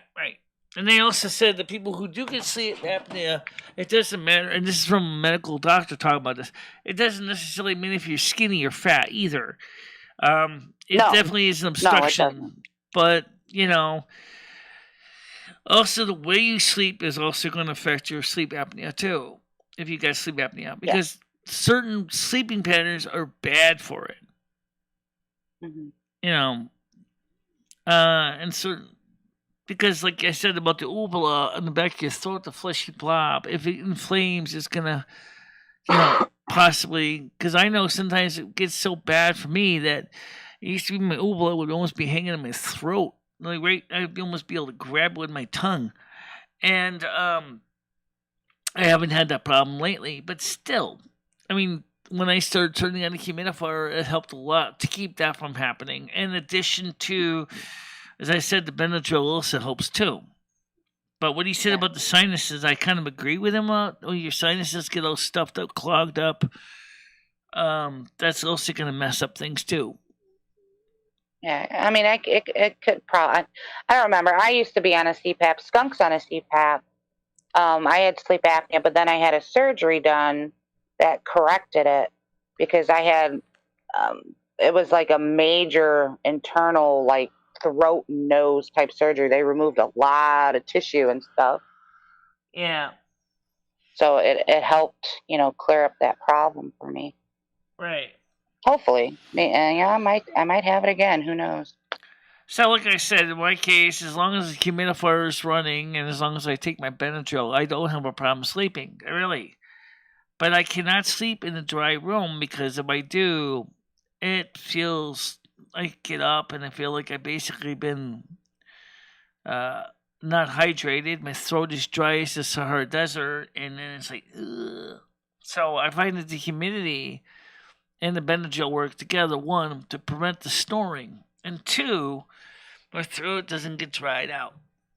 Yeah, that's one thing you should look into, though, Michelle. I mean, they do like home testing stuff now. Like you used to have to go to a sleep lab, and I'm sure Skunk Ape went through this as well, where you had to spend the night, and they'd have to hook you up to all these freaking wires, like on your head, on your chest, on your legs, and they would monitor everything, and then they would diagnose you like whether you had sleep apnea or not, because they would count how many times you stopped breathing. That's what sleep apnea is. You stop breathing, and then people would suffer because they don't reach their REM sleep in that, because you wake yourself up, your body says, hey, wake up, you're not breathing. It's kind of like SIDS in infants.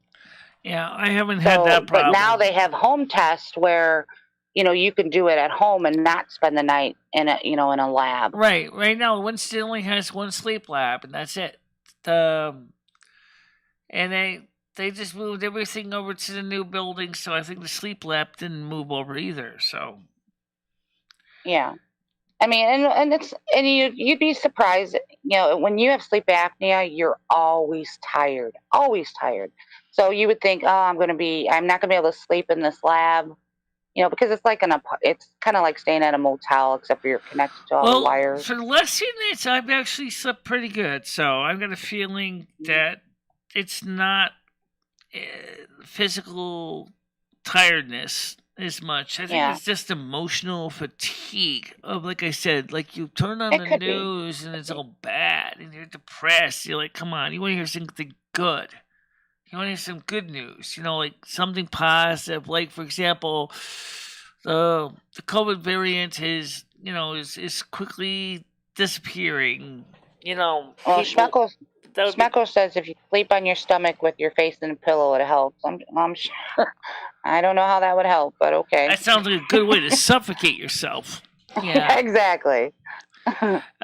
They say sleeping starfish is good for people that are not having children or not bearing children.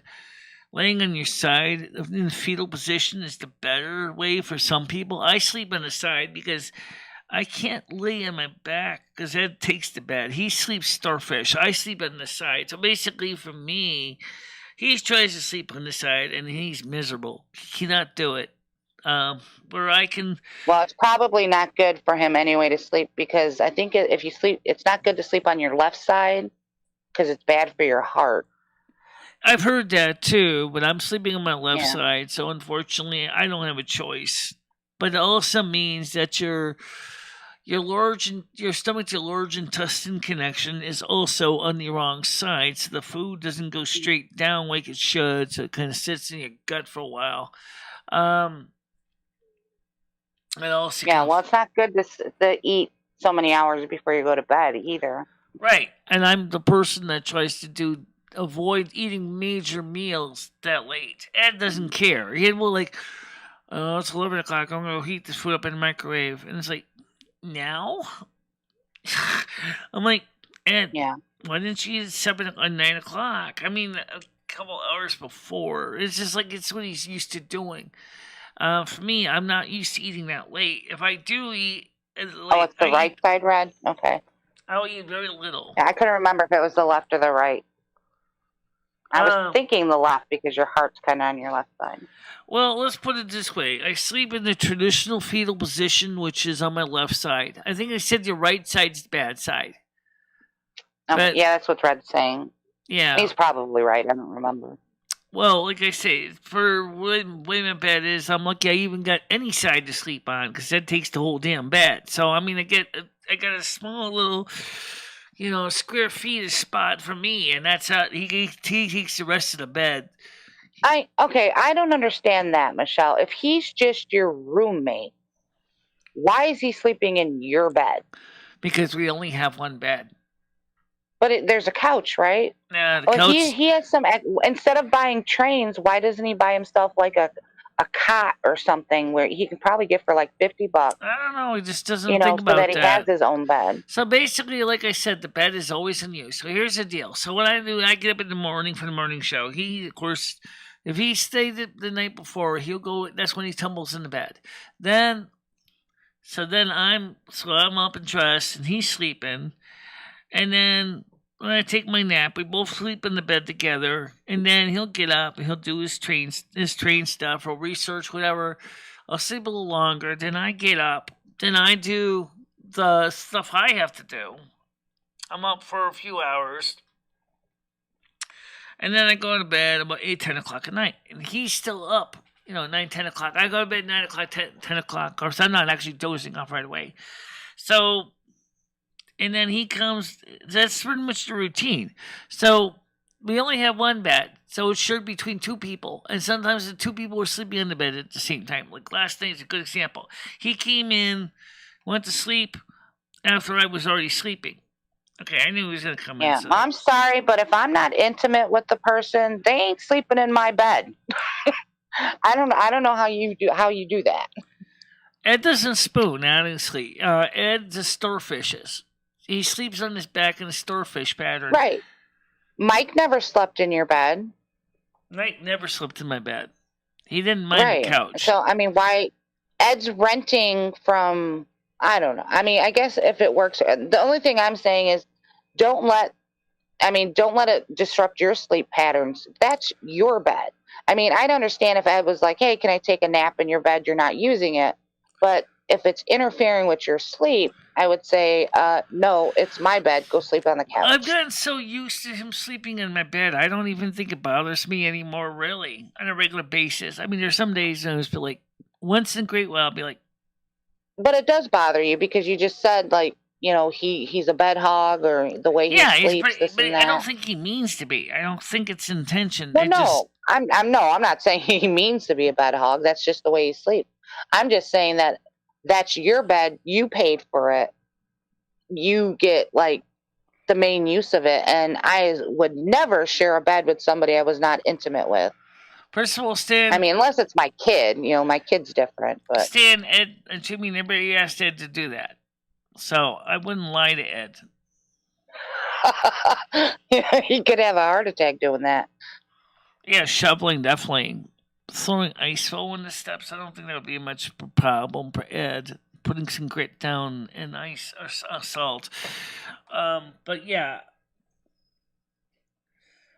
Within moderation, Stan. Within moderation, because Ed does have heart problems. But I think a lot of Ed's heart problems may be caused by his own, not just heredity, but because of his own actions. And this is why we can't have a scripted show with planned slides and things like that, because this show is too dynamic. That's just why. And we can certainly do a show with videos, because they can plan those ahead.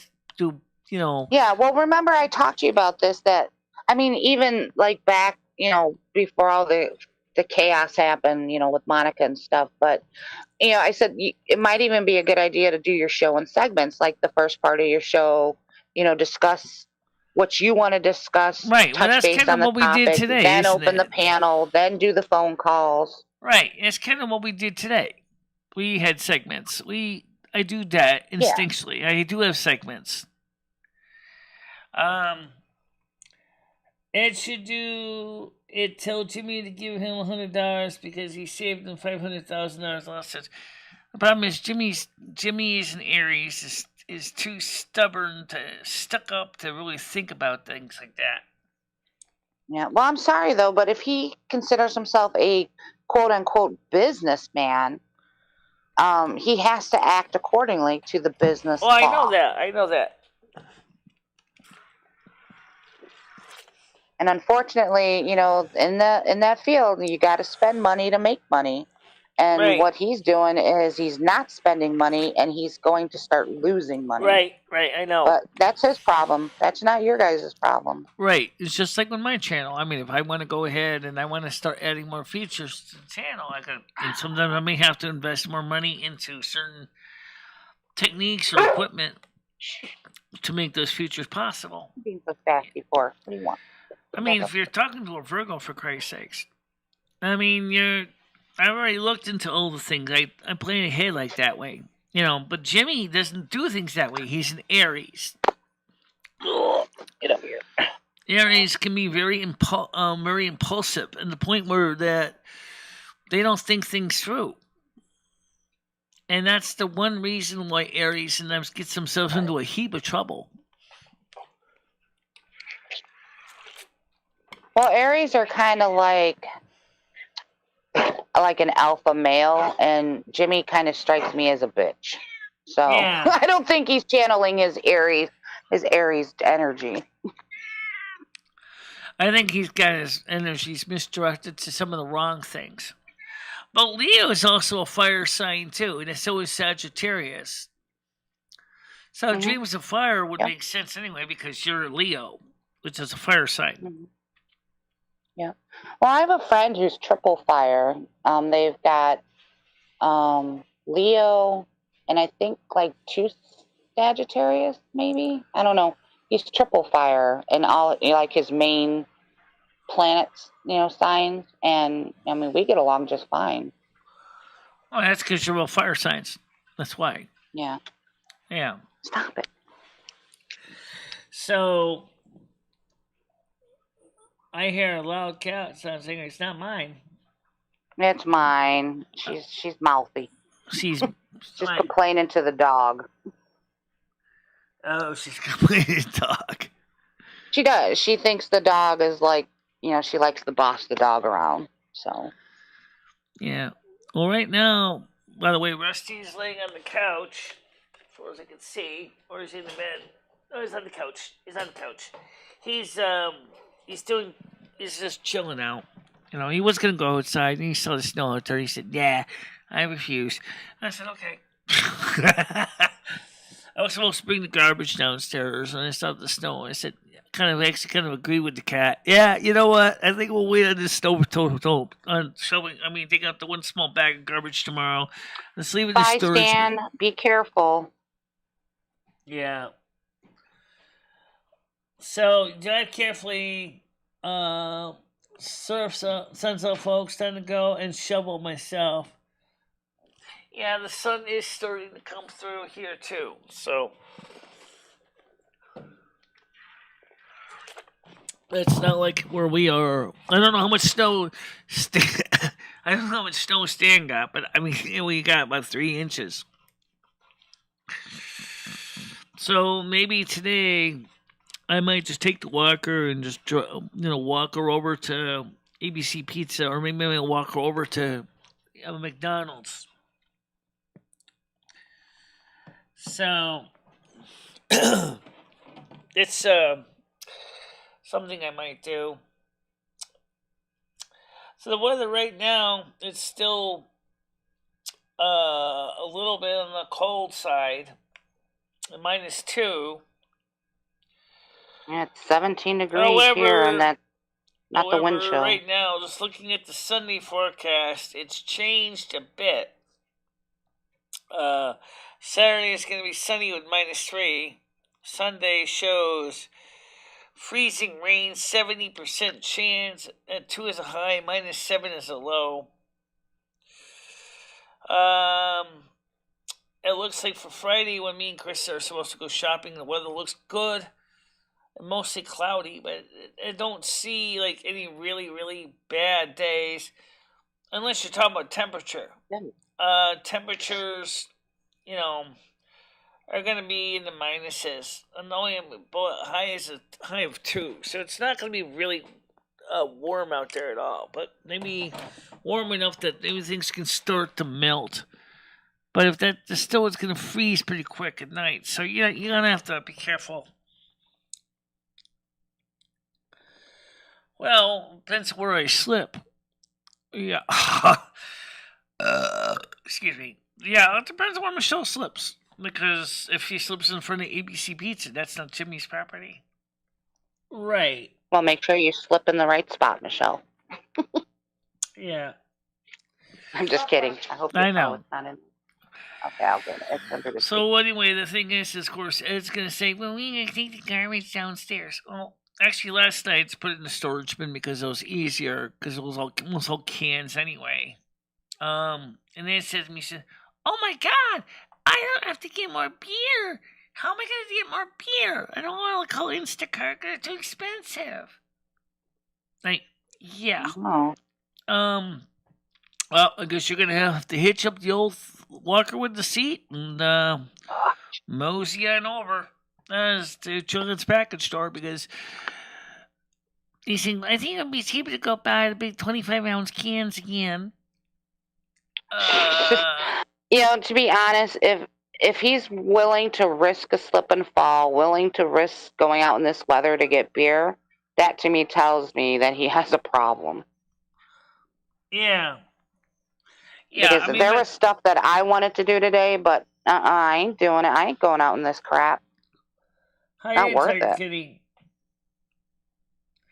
I agree with you. I think that for me, what Ed's saying is like, "Oh my God, I'm so afraid I'm not going to have enough beer for the weekend." Yeah, I know. I grew up with a bunch of alcoholics. My brothers were all alcoholics. A bunch of my uncles were alcoholics. My dad was an alcoholic. I know what the signs I said, are. Ed, you can stop when you're drinking. worried about running out of beer, that's a big sign. Yeah. I mean, the thing is like you say, you can go without beer for 3 months. Certainly, you can go without it for 3 days. Like. Well, he has a period of dry out. And remember, the reason he went out without that beer is because he was in pain. So. No, not only that, but also when he was in shelters in Florida, it would be dry too. Hello, Governor. I used to say it all the time, Tiger Kitty. Hello, Governor. Yeah. It's funny when they call it governor. You should talk about the men of the household. The thing is, they would call her the mistress or the lady of the house. But anyway, the thing is, I like I said, I might go to McDonald's. I don't know. I might go to ABC Pizza. I'm kind of leaning more towards ABC Pizza only because. Michelle, you guys don't have DoorDash by you? We do have DoorDash and Grubhub, but honestly, Grubhub. I can't afford it. I mean, it's not. We also get Instacart too, but Instacart delivers food, groceries, food, but it's not cheap. DoorDash wasn't cheap. I tried DoorDash. Sometimes when you just sign up for it, though, there is a free delivery and stuff. I know it's pricey. It's a little bit more pricier than you went there, but. Yeah, and then you wonder why you're getting. I don't know, Michelle. I wonder why you're getting obese go because you're still eating fast food and they're just delivering it to your house instead of you walk in and go pick it up. I personally, right now, I'm trying to make positive changes in my diet. I'm like, if I want greasy food, I'll go buy greasy food on feet. But I do admit that when it's got snow on the ground, like today, I definitely would do before Saturday. If you're going to have freezing rain on Saturday, then I'm going to be stuck with a glaze on top of the snow. I'm not too enthusiastic about that. Yeah. I honestly, if I was you, or if you were my mother, I would be like, nah, don't risk it. But I know you're going to do what you're going to want to do, especially since Jimmy hasn't shoveled or salted or anything the stairs or the driveway. Right, well, the front sidewalk is the way I usually go anyway, because the back sidewalk becomes a skating rink in the wintertime. So I try to avoid the rear as much as I can. But you know what? Someone's going to look out garbage bags. I mean, somebody has to. You find them sitting on the porches of every porch, every house, especially when the raccoons are going to have a field day. Because everybody does this. They put the garbages on the porch when the wire's rough like this. And then the raccoons are going to run up here like, chow time. and all of a sudden you're gonna find garbage bags ripped open all over the porch. And That's exactly right, Wild Bill. You can't even salt the water, the water softeners. yeah, Maybe he is evil. Maybe he has an aversion to salt. Because they say you throw a salt on a witch, they'll melt, and it keeps the bad, evil spirits out. yeah, he really needs to get more proactive on his maintenance. And I know that because of his age, it's harder for him. This is the time when you need to hire people. And that'd be fine. Doesn't mean you're a wuss if you have to hire somebody else to do the job. It doesn't mean that you're a wuss if you have to call someone else to do the job. No, he's just cheap. No. He's just cheap. I don't think he's a warlock. I don't think he's I think Jimmy's more towards the evil. No, Jimmy, I don't think he's an oath breaker. He's just not very focused on what he wants. No, he knows what he wants. He wants money, and he wants to get it no matter who he affects. Right. And that's sad. As I believe it was St. Paul that said, his God is his stomach, his glory is in the shame. And I hope he's listening, too. I hope he's listening. Does he ever watch your show, Michelle? Don't know. He's been on my show a few times, but I know. I don't think he necessarily watches it. Although he is subscribed to my channel because I put my channel subscription in his phone, so he can watch the show. Maybe he does watch it. I don't know. I never seen him come in the comments and go, "It's Jimmy, your landlord. You've been saying garbage about me, haven't you?" No. Oh, well. He kind of reminds me a little bit like the Aardvark and the Aardvark in the Ant. I'm going to suck you up. Yeah. That's what you said last time. I'm going to try again, you stupid ant. I will try again. What the hell did I suck on? Oh, my gosh. Well, his karma's coming. Do you guys remember the Aardvark and the Ant that would be on with the Pink Panther cartoon show? That's what we're talking about here. It is probably the funniest cartoons I've watched was the Aardvark and the Ant. I didn't always get the Pink Panther ones, but I sure did enjoy the Aardvark and the Ant episodes. The Aardvark always sounded to me kind of like a constipated Bernie Sanders or stuffed up Bernie Sanders with a nose problem. And the Ant always sounded like this little smart aleck, you know? I'm gonna get you! I'm gonna get you! I'm gonna suck! Yeah, you tried that last time. You didn't succeed. I'll try again! I will keep trying until I succeed! This guy's got a real problem. That Aardvark and the Ant cartoons were funny. The Blee says, laughing smile. Jimmy is a Dracula and feeds out the blood and sweat of his. I think he might be a psychic vampire more than anything. Oh, for sure. For sure. And definitely, I do sense he is definitely a person that does exploit the resources around him. I do agree with that. But he's not a sanguine vampire. I don't think he drinks blood from people. You never know. You don't know. I don't know. But I know his wife is pretty interesting in her own right. Me and Millie got along pretty good. So, I mean, I don't know if she totally agrees with everything he's doing. They've had major blow-ups between each other when she was running the restaurant. I'll just leave it at that and say that their marriage is a bit stormy.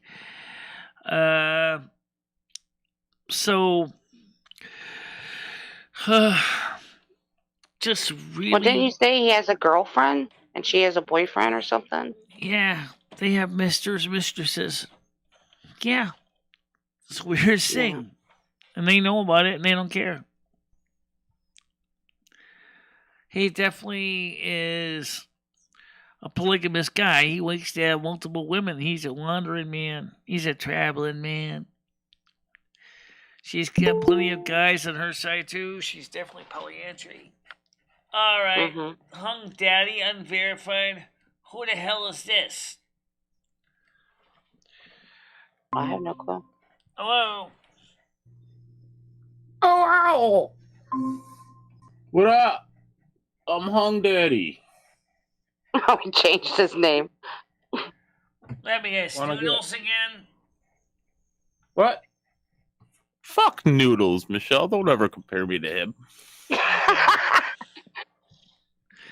How's it how you going, doing? Michelle? How you doing? Doing right. Hey, how you doing, Michelle? How you doing? My name is and how you doing? This is Jimmy's son. No, it's not. It's Paul.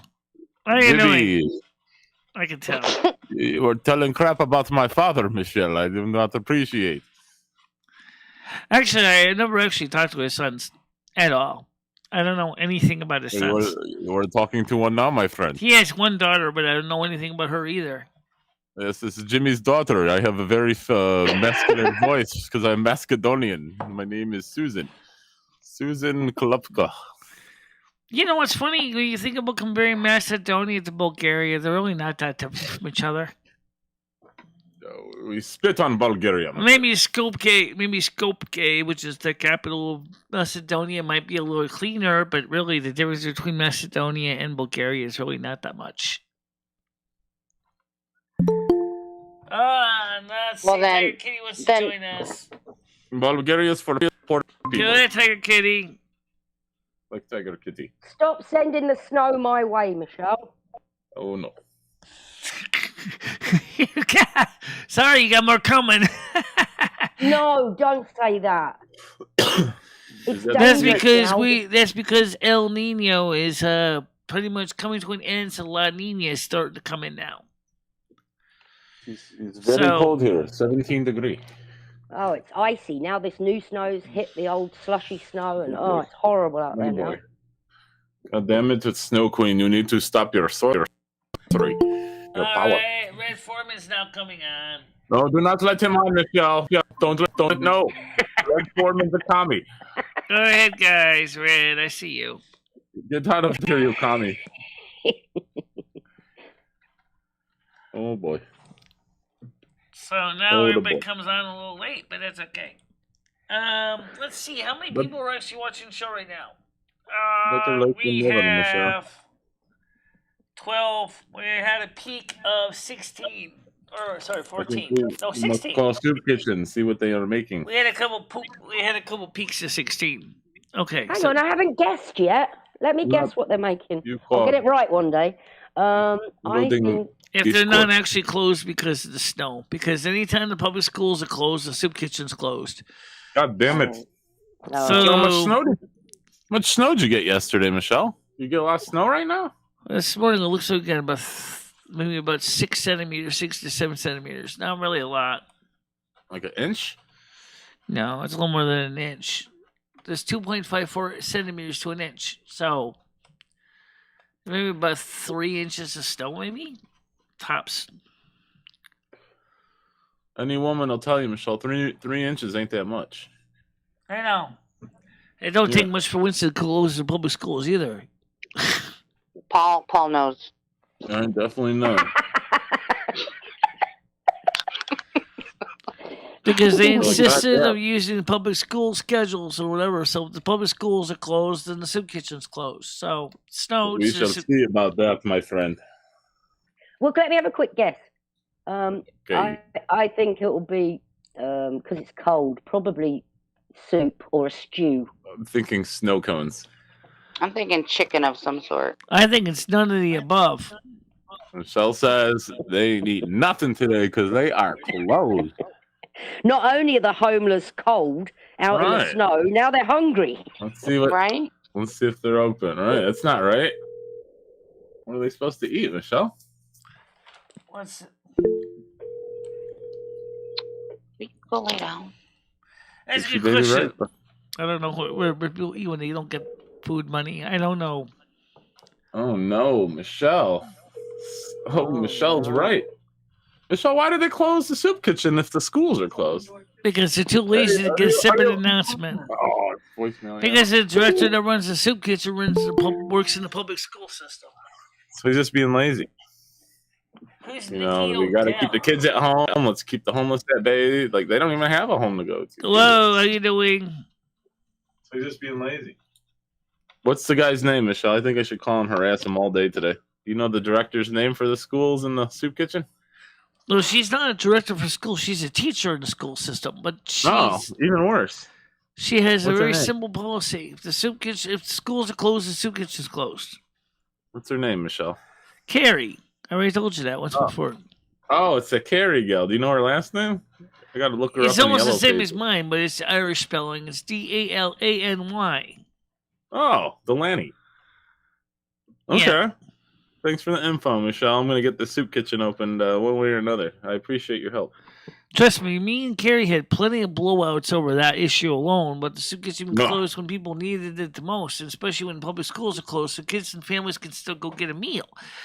And she's like, yeah, but the problem is the volunteers still have to drive and walk in this crap. Well, what happens if the schools are closed and there's turns out the snow system turned out to be no snow at all? And that's happened a few times. Well, there ain't much we can do about it. Well, you mean to tell me the superintendent of the school plans this a whole day in advance, and you guys can't even consider that maybe the situation in the schools is different, considering they have huge parking lots to plow it? You don't even have a parking lot. I don't get it. No. So go ahead, Nikki. Come on the conversation. They left. Called them out. Probably just up here grabbing our IPs or something. Probably. Honeymoon seasons. Man boobs. Hello. Please. I think they closed schools for 3 inches of snow when I was a kid. Yeah, they did. And I went through the same crap too as a kid, and I wonder why. Of course, when I was a kid in school, we had to take the bus, so there was always the drivers had to deal with trying to carry all those kids on the bus to school. So that was a bit of a difference back then. Did you have a man bus driver or a female bus driver, Michelle? Yeah, we had male and female bus drivers. A lot of them were women. Did they yell at the kids? I think we had one man bus driver. But most of them were all women. Did they used to yell at you like, sit down and shut up, damn it? No, they usually didn't. But the thing was, most of us kids in the bus were pretty well behaved anyway.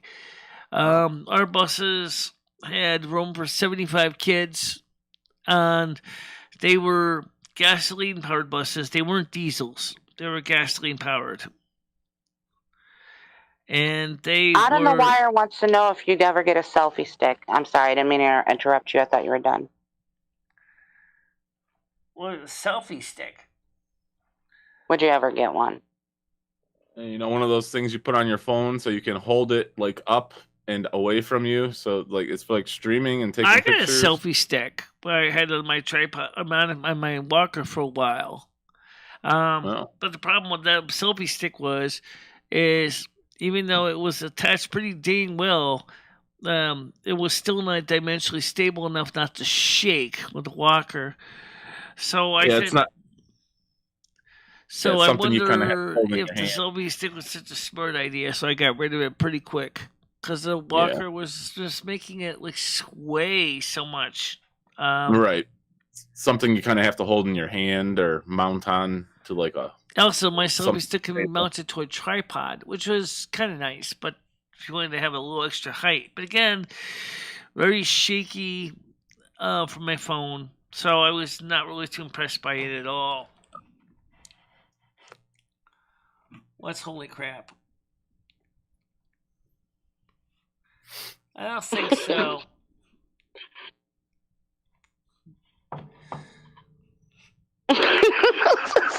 I think noodles are stacked all right with pasta. I don't think he's stacked in that kind of way. No, there's a troll account in there that has a picture of Noodles' chest. Yeah. And he's got boobs.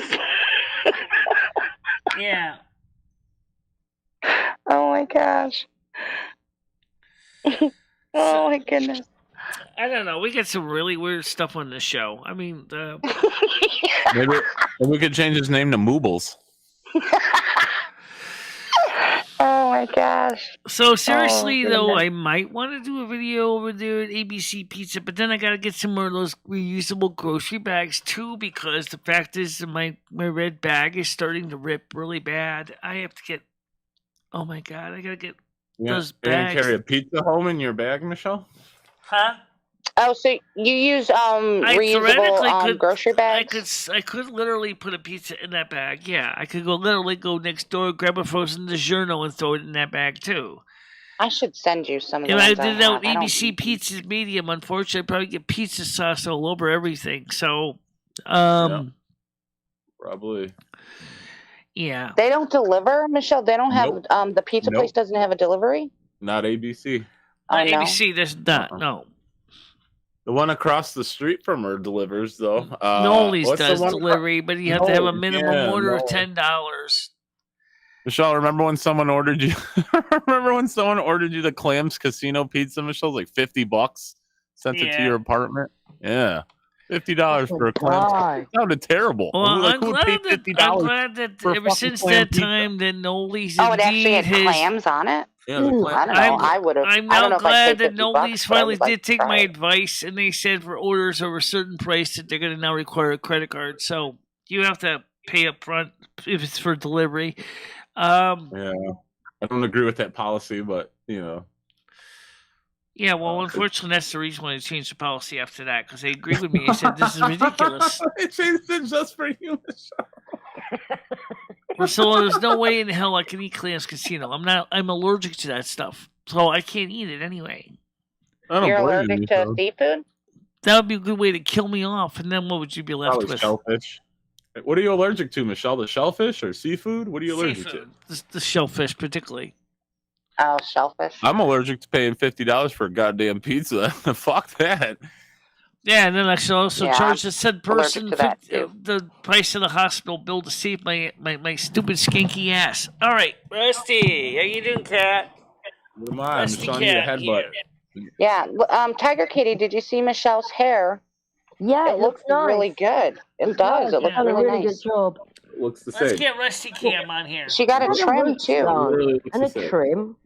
No, she got a trim. It looks nice. Well, there's Rusty right next to me right there. Looks good, Michelle. Hair's looking good, Michelle. Rusty, don't you show your butt on this camera. All right, come on. Let's switch over to the other camera. Oh, yeah, I guess it is a little shorter, isn't it? Yeah. How about it's her kryptonite, Red. Nobody wants to see your butthole, Kitty. Nobody wants to see your butthole. I don't think anybody wants to see your butthole. I do, Michelle. It looks like a pizza combo. He's looking at me like... Yeah, there he is. Hey, Rusty. Hey, you Rusty. Yeah. Come on, headbutt, motherfucker. You want to give everybody a greeting hello? They're going to be like, who, me? Yeah, we're waiting. I got my ass pressed up against the screen waiting for him to headbutt it. Come on, Rusty. Oh, my gosh. Now he's just sniffing it. Sniff my ass, bump it, boy. Oh, my gosh. Yeah, well, I can see he's in a good mood. We're not making fun of you, Noodles. Honest to God, we're not. Everyone's built differently. You got moves, man. Just a couple of push-ups, some, a couple bench presses. You can bang them bitches out like in 2 weeks. Somebody's got big feet. Somebody's got big feet. Maybe lay off the soy milk. Your tits won't get so big. Lay off the soy milk. Rusty, what are Quit eating that MSG. Be all right. Yeah, so anyway. They had a many kittens. I gotta move over a little bit. I gotta be able to get to the heck ball. So anyway, the thing is that Rusty Cat is right, vegetarian pizza. He's doing good in the neighborhood. Like always. Yeah. Okay, so you can see me now. This is sudden hair. Rusty didn't see me here. Smell like Michelle. Can you smell Rusty and describe the smell? I trimmed off the bangs a bit because they were too long. I was just like really grading my face. Someone could see. It looked like an Irish sheepdog. So right. There you go. Even my hairdresser says, "Yeah, we gotta trim those bangs. Those are way too long." I said, "Yeah, I'm gonna cut my hair today. I think too." Yeah, me too. Today or tomorrow. Yeah. So somebody say, "Why don't you just go ahead and just run the scissors on your own hand?" I could have done that. But I don't know if grease causes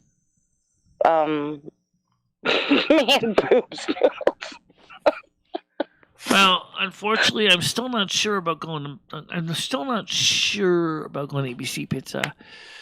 I have to talk to my checkbook again and see what it says, because we've been saving up the money as much as we can for that video card and make sure money to cover any everyday expenses. The video card money is essential to keep it totally separate from everything else.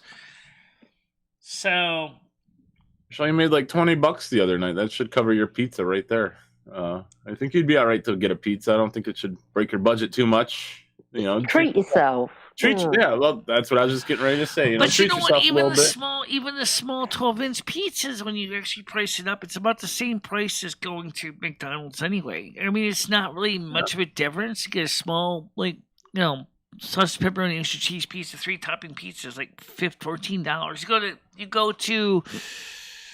You go to McDonald's, and the same thing is going to cost you about $14 for 2 plain double cheeseburgers and a large French fry, a chocolate shake, and a soda. It's going to still cost you about the same price as the pizza. So what's the difference? If I'm going by price, it's more like go by taste. Well, let's put it this way: you're still inhaling fast food, no matter which way you go with it. Except, of course, right now, walking to McDonald's is a little farther away than ABC Pizza. Yeah, Michelle, what about a salad? I'm not really into salads. Michelle ain't no rabbit. She don't want no salad. She said she's a vegetarian. I know, Adam Wire said it. That salad actually sounds really good. Salad? She can't be a vegetarian. She has extra pepperoni on a pizza. Yeah. No, she eats cheese, I think, doesn't she? No, she says she has extra cheese and extra pepperoni. Oh. So that's pepperoni and extra cheese. Yeah.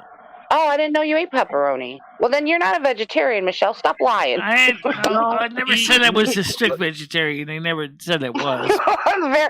Yeah. I don't buy meat at home though. I don't buy meat here at the house. But she's a vegetarian on Tuesday only. Looks like she's a quote unquote Virgo, but yet, Yeah, Michelle don't like meat, but she sure loves the bone. She ain't a vegetarian. Right, Michelle? Well, I'm not having... Oh, you hear about the new diet they have now called the carnivore diet? Low-carb carnivore diet. A whole bunch of meat? Eat all the meat you want. Eat very little carbs, no vegetables. That's not good. I think, in a way, that would suck. Thank you very much. It's good if you're a bodybuilder. You get a lot of protein. I mean, you go in the bathroom and all of a sudden your waist smells like something from meat packing industry. Yeah, your shit would smell like a slaughterhouse. Mine kind of do already, think about what that smells like. Yeah. It smells like decaying cow. Flesh. I don't think I can deal with that. Shell's Ed awake yet, or is he still sleeping? Red, I don't know Russian. Would you please type that in English? I have no idea what you're saying. You don't have a translator, Michelle, or There is an app. I didn't install it on my phone. It's on my desktop because Google Translate. I need to lose at least 200 pounds. Oh, Noodle. That can't be Noodles. He's putting himself down too much. Well, I never heard of a weight requirement for the Jehovah's Witnesses. I think that's a troll account because I go to the channel and there's no subscribers. Yeah. I mean, I don't think I've ever heard of anybody. Maybe Seventh-day Adventists might be a little picky, though, about weight because they certainly are picky what you eat since they were days of the Millerites. The Seventh-day Adventists are very, very food specific. You say it's Miller time? It's a religious community that was started by Miller. I forgot what his first name was back in the 1850s. Highlight? Thinking that the end of the world was coming within his lifetime. Well, it didn't happen, but the Jehovah's Witnesses, like in Seventh-day Adventists, are very much focused on the future kingdom. My mom used to talk to the Jehovah's Witnesses that came around. Incel. Some nice ladies. Yeah. Yeah, I don't have any problems talking to the Jehovah's Witnesses or the Mormons. I talk to both. I think the Mormons in some ways are a little more easier to understand because they're not quite pushing quite as hard as the Jehovah's Witnesses do. Yeah. I don't like when people are rude to them. I mean, I'm not. They're only doing what they believe in. I try not to be rude to anybody. It all depends on how they come to me. If they're coming to me like breathing fire and brimstone, well then, I try to be nice to them. If they're rude to you, then I get it. Yeah. There was a guy in Winsted. There was a Jehovah's Witness guy. You can tell who they are. It's fine. You don't want to deal with them. I don't think that's being rude. That just kind of lets them know, hey, I'm not interested. There was a guy in Winsted, an elderly guy. He was a Jehovah's Witness guy, and he pushed so much to hard the Jehovah's Witness mentality. A couple neighborhood thugs took him down to the river and drowned him. Oh, that's terrible. Oh, he got his final baptism, all right. Unfortunately, they never got prosecuted for murder, and people still do miss talking to him too because he was kind of a nice guy when he wasn't so full, pushing his faith system so much. But like I said, the neighborhood thugs just couldn't stand him anymore because he's put down every other church. I believe that anybody's church that works for them is their church, whatever it is. I don't believe that any one church is the right church for anyone. I agree. I believe church is just freedom of expression of what you believe in. Right. That's why I don't go to church because I think they preach too much propaganda. They do, but at the same time, I feel I've outgrown the church. I mean, I still love the Catholic Church. I still love the magisterium, but just like every other church, they're teaching the same old garbage, which is 101. Sorry, I've graduated 101. I want meat and potatoes. I want advanced studies. You don't have that. I would love to hear the church say, okay, you already know about Jesus died for your sins. Okay, that's great. So let's talk about the next thing. What happens after you die? Now we're talking. Let's talk about that. What happens after you die? Oh, I used to love going to, like, every Wednesday night we would have, like, this Bible study thing through our church. Yeah. And we do, like, a potluck. I love those because we could, like, express our views and opinions and talk about things. That's rather fine. Than sitting in a church and just being preached at. Right, and that would be fine, because, like I said, like the magisterium, like, focuses on your salvation, which is great, but you leave us want more advanced studies, like, it goes as St. Paul said, is that you guys are not ready to accept the meat. That's why we still serve you the milk. Oh, excuse me. I am ready for the meat. I've been ready for the meat for years, but where is it? And it's not being taught in the mass. It's the same old message, which makes sense. We need to know that Jesus died for our sins, and that through our paschal sacrifice that we receive him to the body and blood of Christ. We received into him, we received redemption. That's fine. But when you start, and that's all you teach, it's kind of gets old, especially. I believe in confession. I believe in reconciliation. I believe in those 7 sacraments. No problem there. But I want to go further than this. I want to go way further than this. And that's why I'm a Roman Catholic Christo-Pagan, because I'm not afraid to go further. And even if some of the so-called dying-of-wool church people are going, oh, you're a sinner, you shall be damned to the fires of hell. Excuse me, why? Because I wanted to go further than what my church is teaching? No. I don't see that as a way a person is going to be damned to the fires of hell. But in fact, if anything, I bet Jesus would probably be telling his church and saying, hey, there are people who have outgrown your 101. They want advanced studies. They want 201. They want 301. You guys have got to get more advanced stuff here, or you're going to lose your parishioners. And that's what's happening. You see it in churches all over. People are leaving because they want more in-depth material than the churches are teaching them. That's something to think about, Leo. Yeah. You know.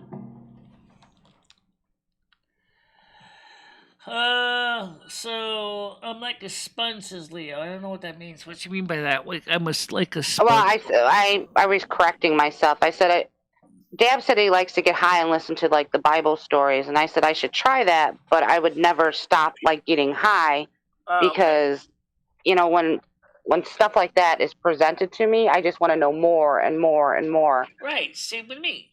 Give us the meat.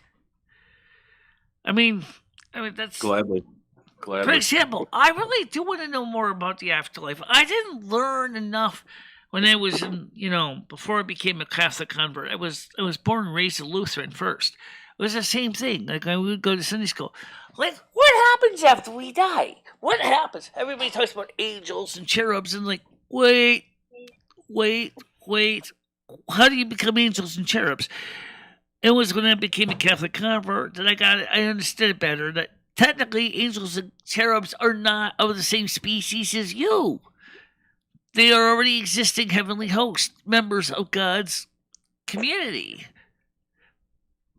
The humans were created later. But the point is that, again, and then you hear about how, you know, Jesus in the Bible is a loving Son of God, and that he wants everybody to have a created this.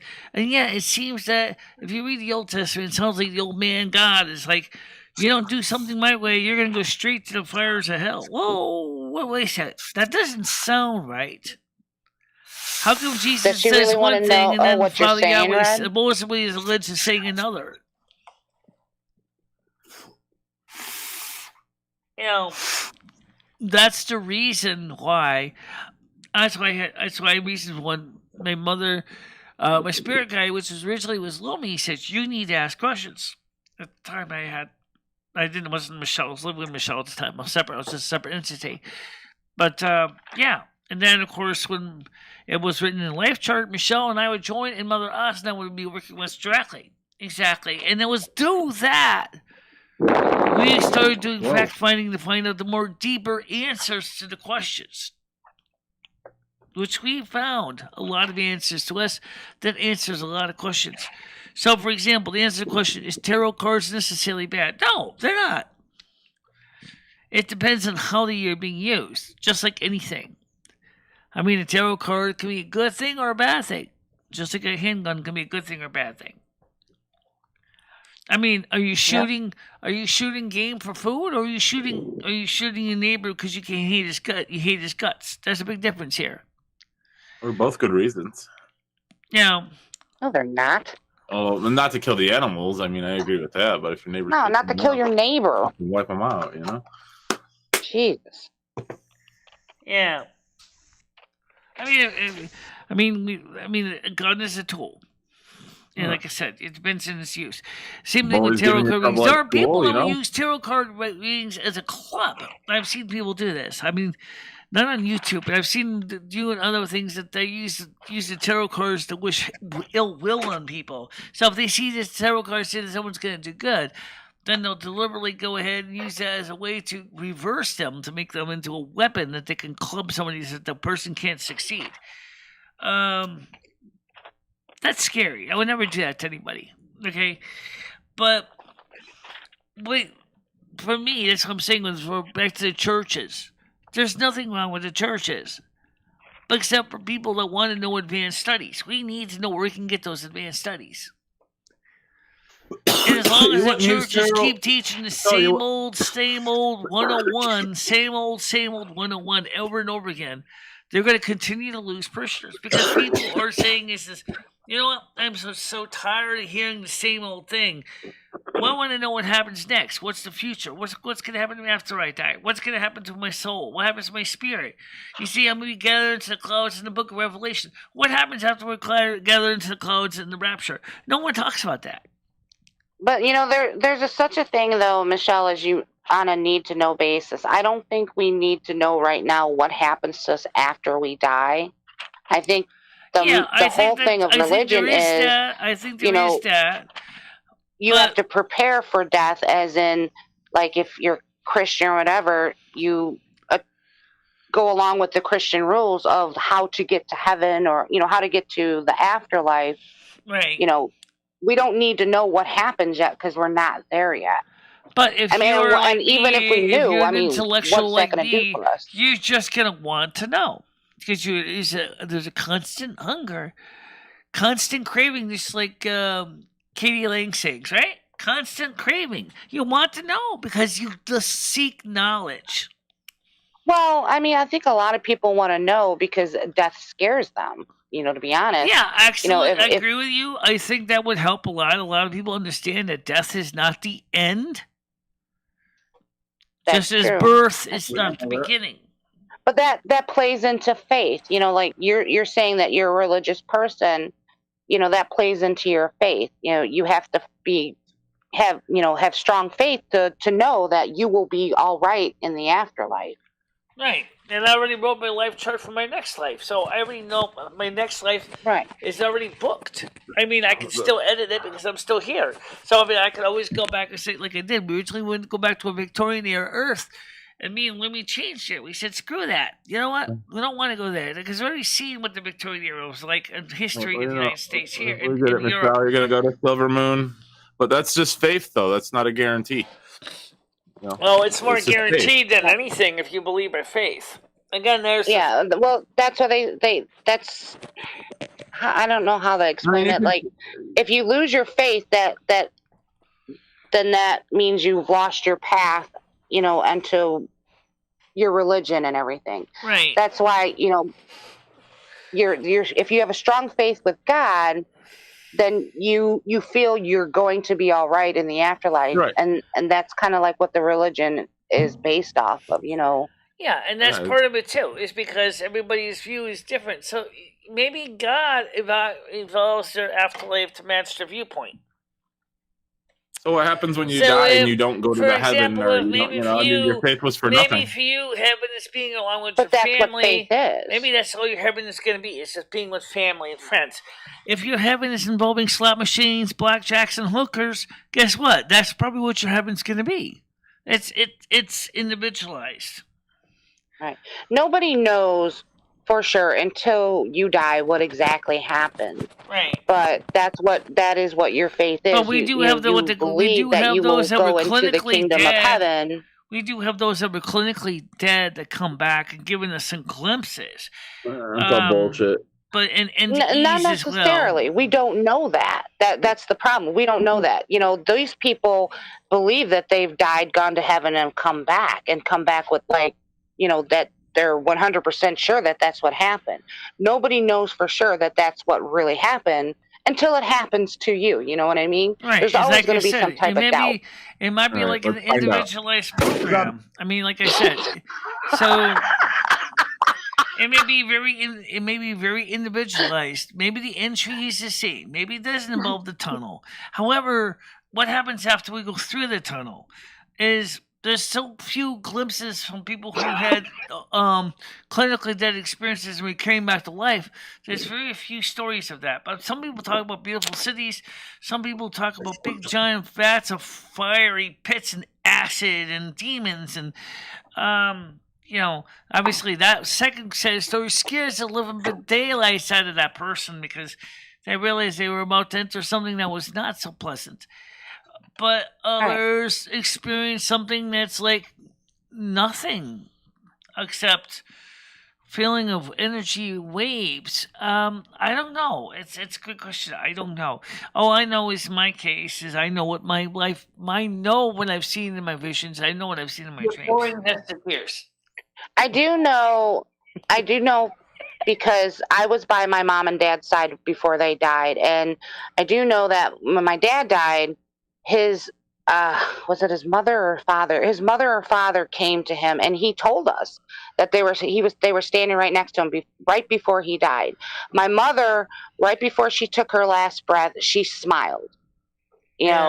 So that to me gives me enough faith to believe that there's something on the other side. There is. Whether it just to be with your loved ones, or just to have peace. If it's nothing, it's nothing. But I don't fear death, and I don't fear like what's going to happen to me afterwards, because I know what type of person I am. Right, and I know that also, regardless, that you are still energy, because energy can, under standard physics, can neither be created nor destroyed, but becoming transformed. So you're still energy. Your spirit is energy, so your spirit will continue to be there. Right, everything's energy. Yeah. I mean, and the people that don't believe in it, it doesn't matter if you believe in it or not. The same thing is going to happen to every person when they die. It's energy. The same thing. So why have the faith? What's the point of having a faith in something that all the same thing's going to happen? And what's the point? Because the only thing faith, I believe, is for it helps you be what type of person you're going to be on this earth. If you believe in the Bible, if you believe in your religion, it helps you be a better person on earth. So there may be, after you pass along, there may be steps you need to take if you don't have the faith now. Well, what if later, after you die? A member of the Church of Satan by Anton LaVey? Your whole Bible is completely the opposite. You're not going to be focusing on helping other people as much. So for you, your situation is completely different. The outcome. If you practice the Church of Satan by Anton LaVey, you're not going to have the same feelings when you die. You're not going to be seeing happy angels. You might be seeing something completely cold and uncaring people that just walk by you and go, you're here. Well, that's so interesting to me about religion. There's so many different religions, and exactly, they all are different.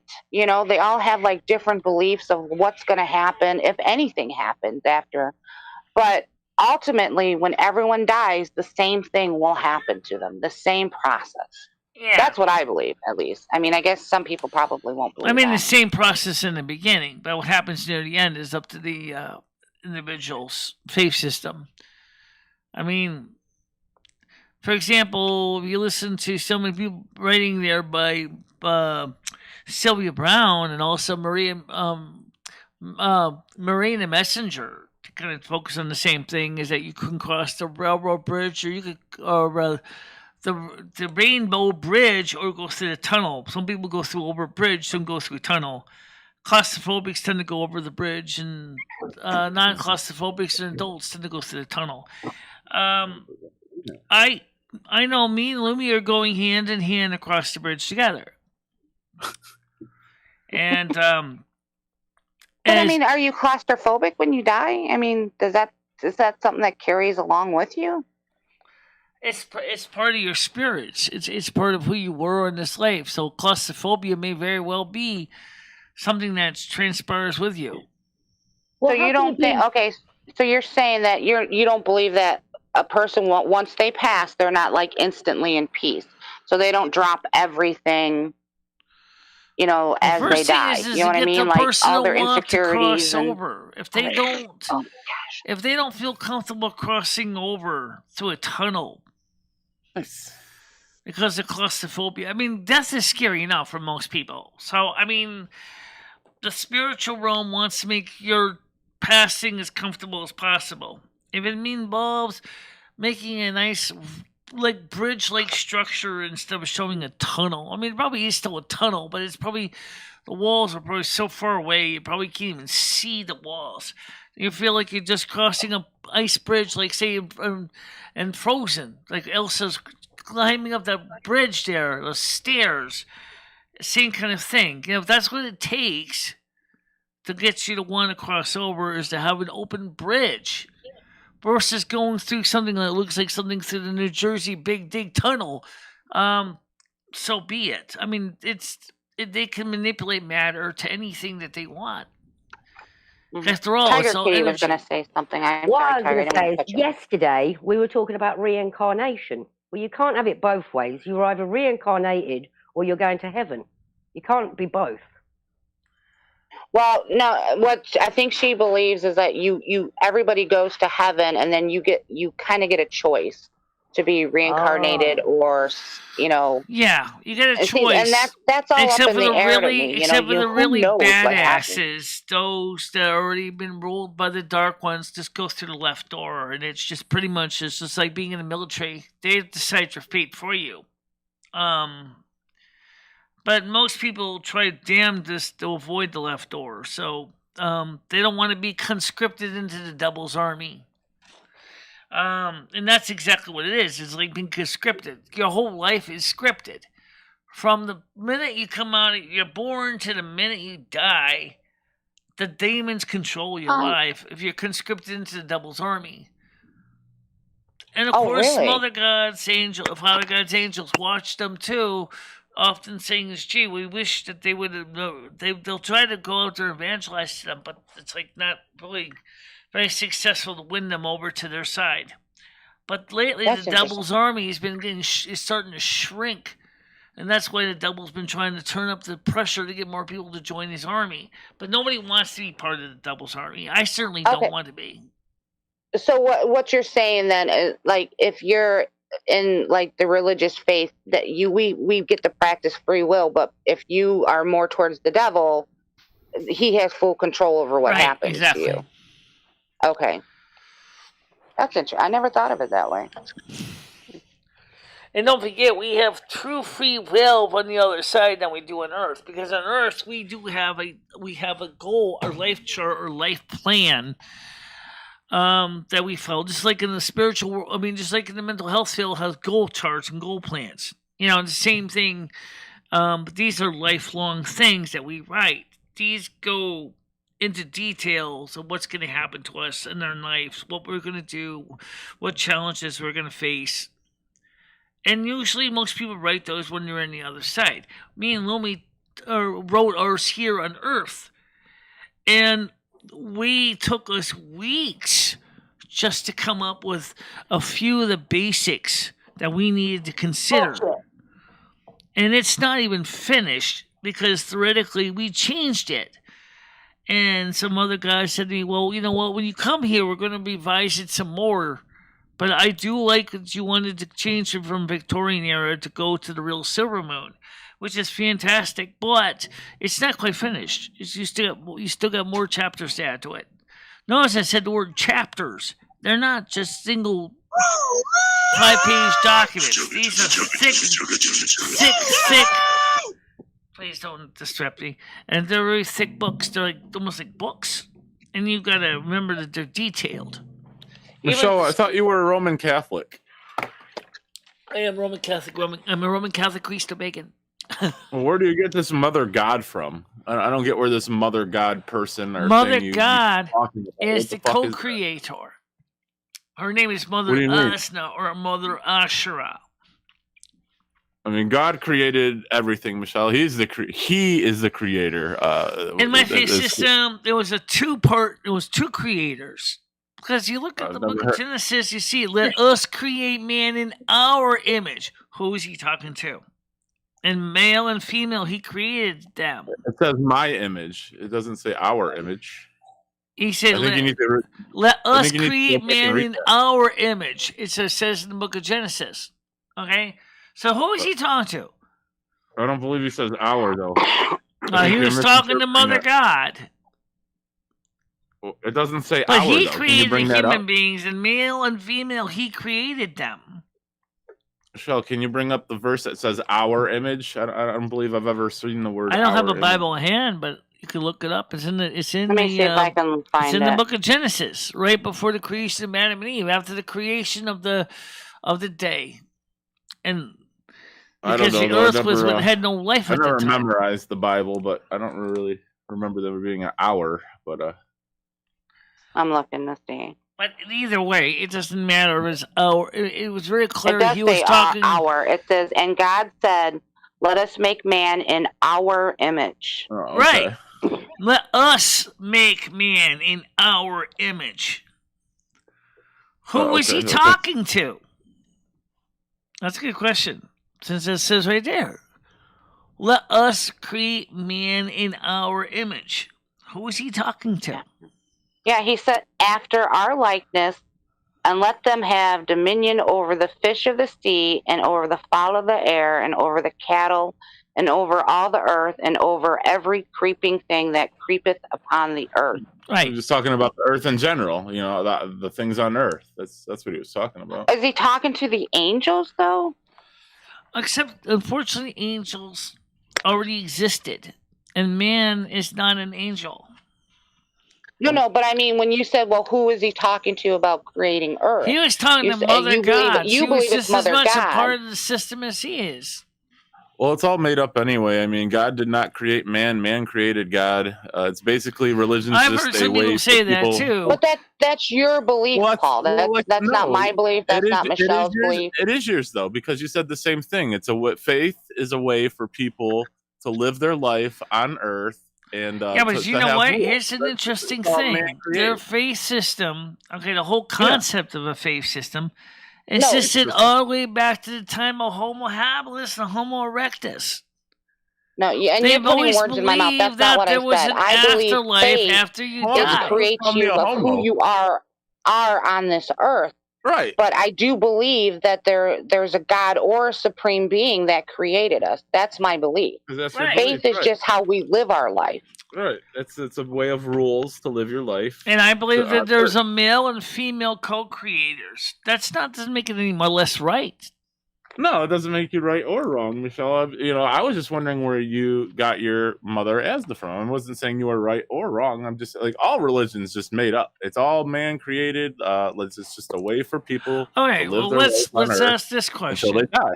If you say the religion is made up, how did man get the idea of religion? I mean, you got to admit, that's a good question. Why is it so universal? Why is the concept so universal? And it is.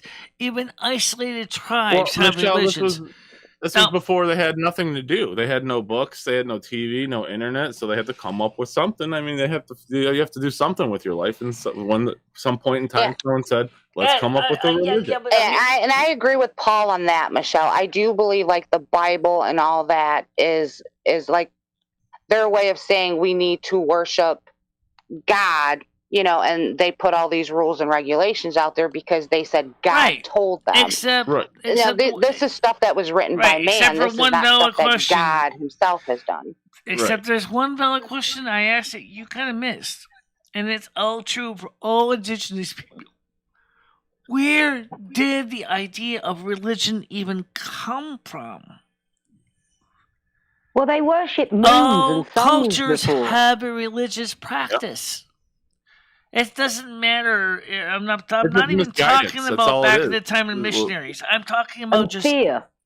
Yeah, it's just misguidance and fear. People you want something to have a faith in, so they create. Well, because of the story of Jesus, that's when it shifted and said, because if you believe in that story that he died for our sins, that's when religion was created. Right. I mean, if religion was set, why are there literally like hundreds of different versions of the Bible? Exactly. Because that's when man came in. Yeah, exactly. Yeah. That's when man came in and they started rewriting things. I mean, what Michelle also said is still a valid point. I'm talking about before the whole idea of the Abrahamic, Judeo-Christian faith system started being prophesied throughout the world. All the other cultures had their own religious faith systems. Right. If religious systems were made up, how did they all come up with the idea Somebody made them that there up. was an afterlife? Somebody created it. Someone just made it up, Michelle. It's like someone just created it, like the internet. Someone just I don't know. Yeah, I see what Paul's saying.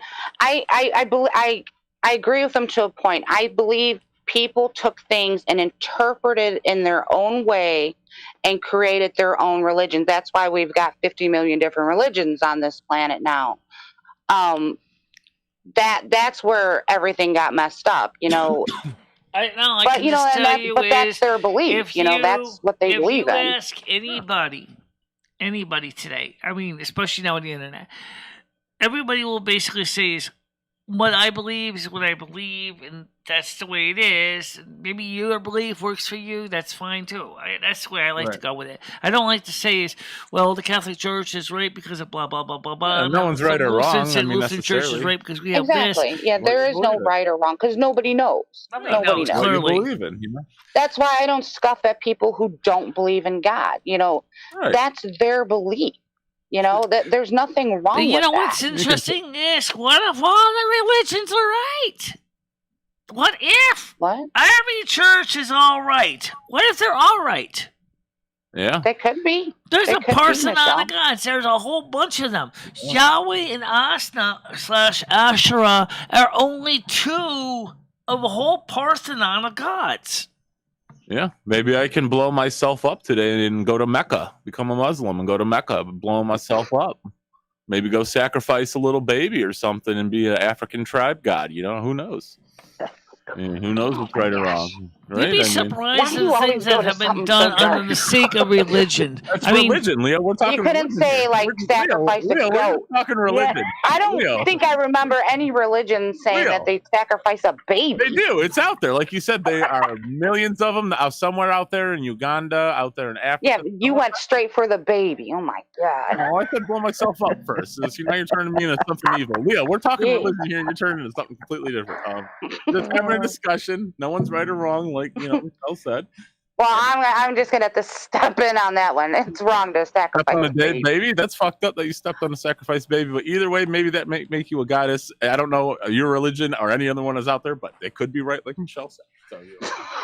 So, like I said, I still stand behind the fact that I believe in the divine Mother and Father God. Like and that's fine, Michelle.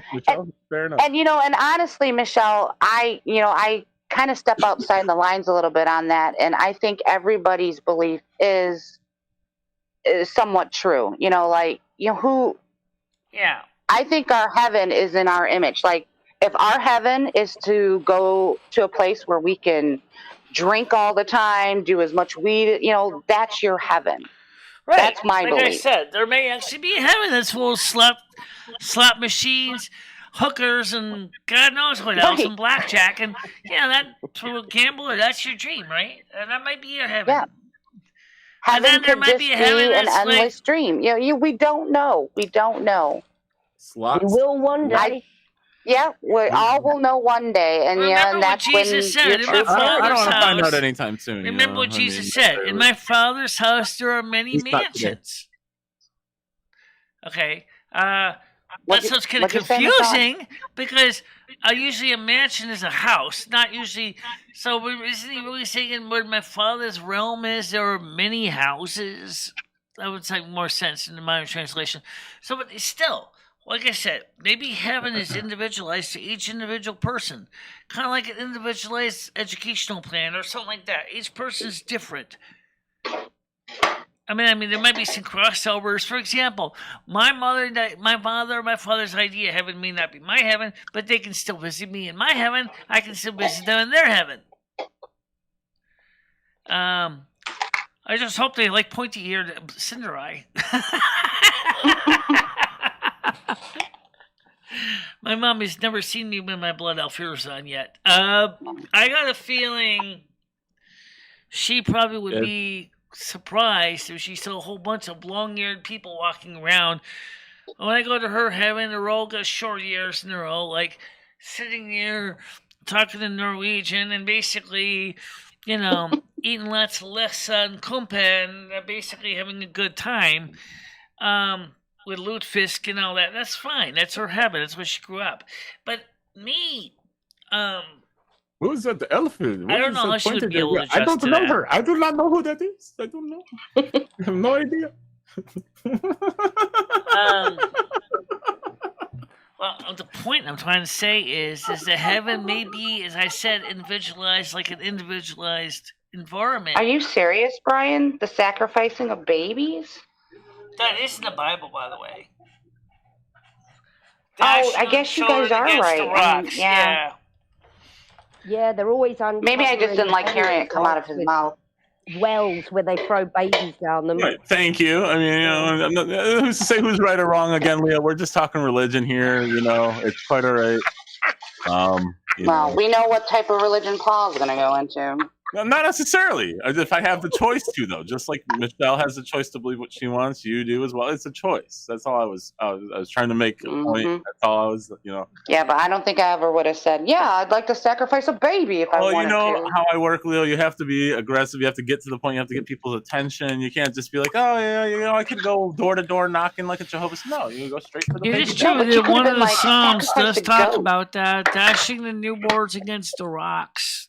I forget which Psalm it was, but that's like to think about that. That Yahweh, the Jews had a very strange idea what God wanted. I mean, like sacrificing unblemished lambs in the temple. During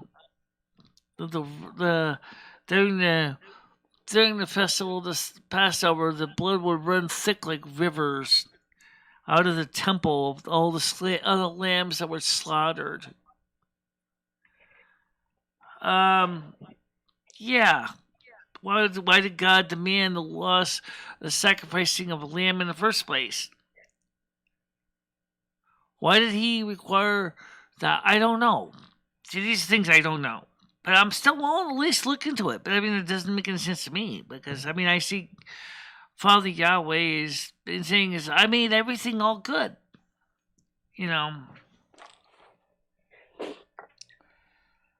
Stop with the caterpillar images. Yeah. Abortion is just a modern day saying to sacrifice babies. Yeah, pretty much. I think so. I agree. Neither 100%. Way is nice, especially for third trimester babies. I don't like abortion. I don't support it for recreational use. But I mean, in some cases, medically may be necessary, but it's not the same thing as just doing it because you don't want to take responsibility for what you created. What about if you got raped? That's the medical reasons to do it. Well, it's not medical, is it? But rape is criminal, but again, it's affecting you, the mother. It's again, it wasn't planned, it wasn't expected. It's like I said, that's unless you can find out the man is willing to be responsible for the paternity of that baby. And guess what? The rapist is probably not going to be able to pay anything for child support. So, yeah, that's. Wait, I missed that conversation. What are you guys talking about? Abortion. Well, we went from sacrificing babies to abortion when rape is involved. I actually. Well, I know the baby didn't rape the mother. I got that. But the rapist father, if they catch him, he doesn't have the money to pay for child support. He might end up owing a lot of money for child support because he probably raped a lot of other women. Well, Michelle, that's kind of... are you saying that only poor people rape people, Michelle? Is that what you're saying right now? Yeah, well, maybe the rapist should actually be paying child support to their victims. Maybe... Michelle, you don't want to talk about COVID on your channel, but you're saying the word rape like 30 times. Let's maybe go to a different subject, Michelle. It's it's probably not the best subject to be talking about. Well, we cover so many different things in this channel. That's the reason I don't know how the YouTube algorithm really feels about it. Michelle, rape away. Go for it. I mean, we cover so many different topics on this channel. I don't even know how YouTube algorithm could even make any heads or tails out of this. But we don't try to cover things in a way that would normally offend. If I wanted to really be offensive, I could be really offensive, but I'm really trying to find things within a reasonable way to talk about things that are sometimes very sticky subjects. How could you be offensive? How so? Well, first of all, to kill the rapist and not the baby is one area that's offensive. Because, first of all, I'm sure he's probably done more to other mothers, too. So maybe he should be paying child support. And I think that's what I believe. That since he obviously wants to do it for fun, now he can pay for his sins. I think he should be financially required to recompensate all those women that he raped. And then he has legal rights over the baby and can visit it. And that he has legal rights over the baby, and he has the right to visit, and he will be allowed to visit. Unless No. That's terrible. No. Oh my Lord. that would be up to the probate courts to decide. But the thing of the matter is in that case, he made it. He's responsible for it, so he should be paying for it.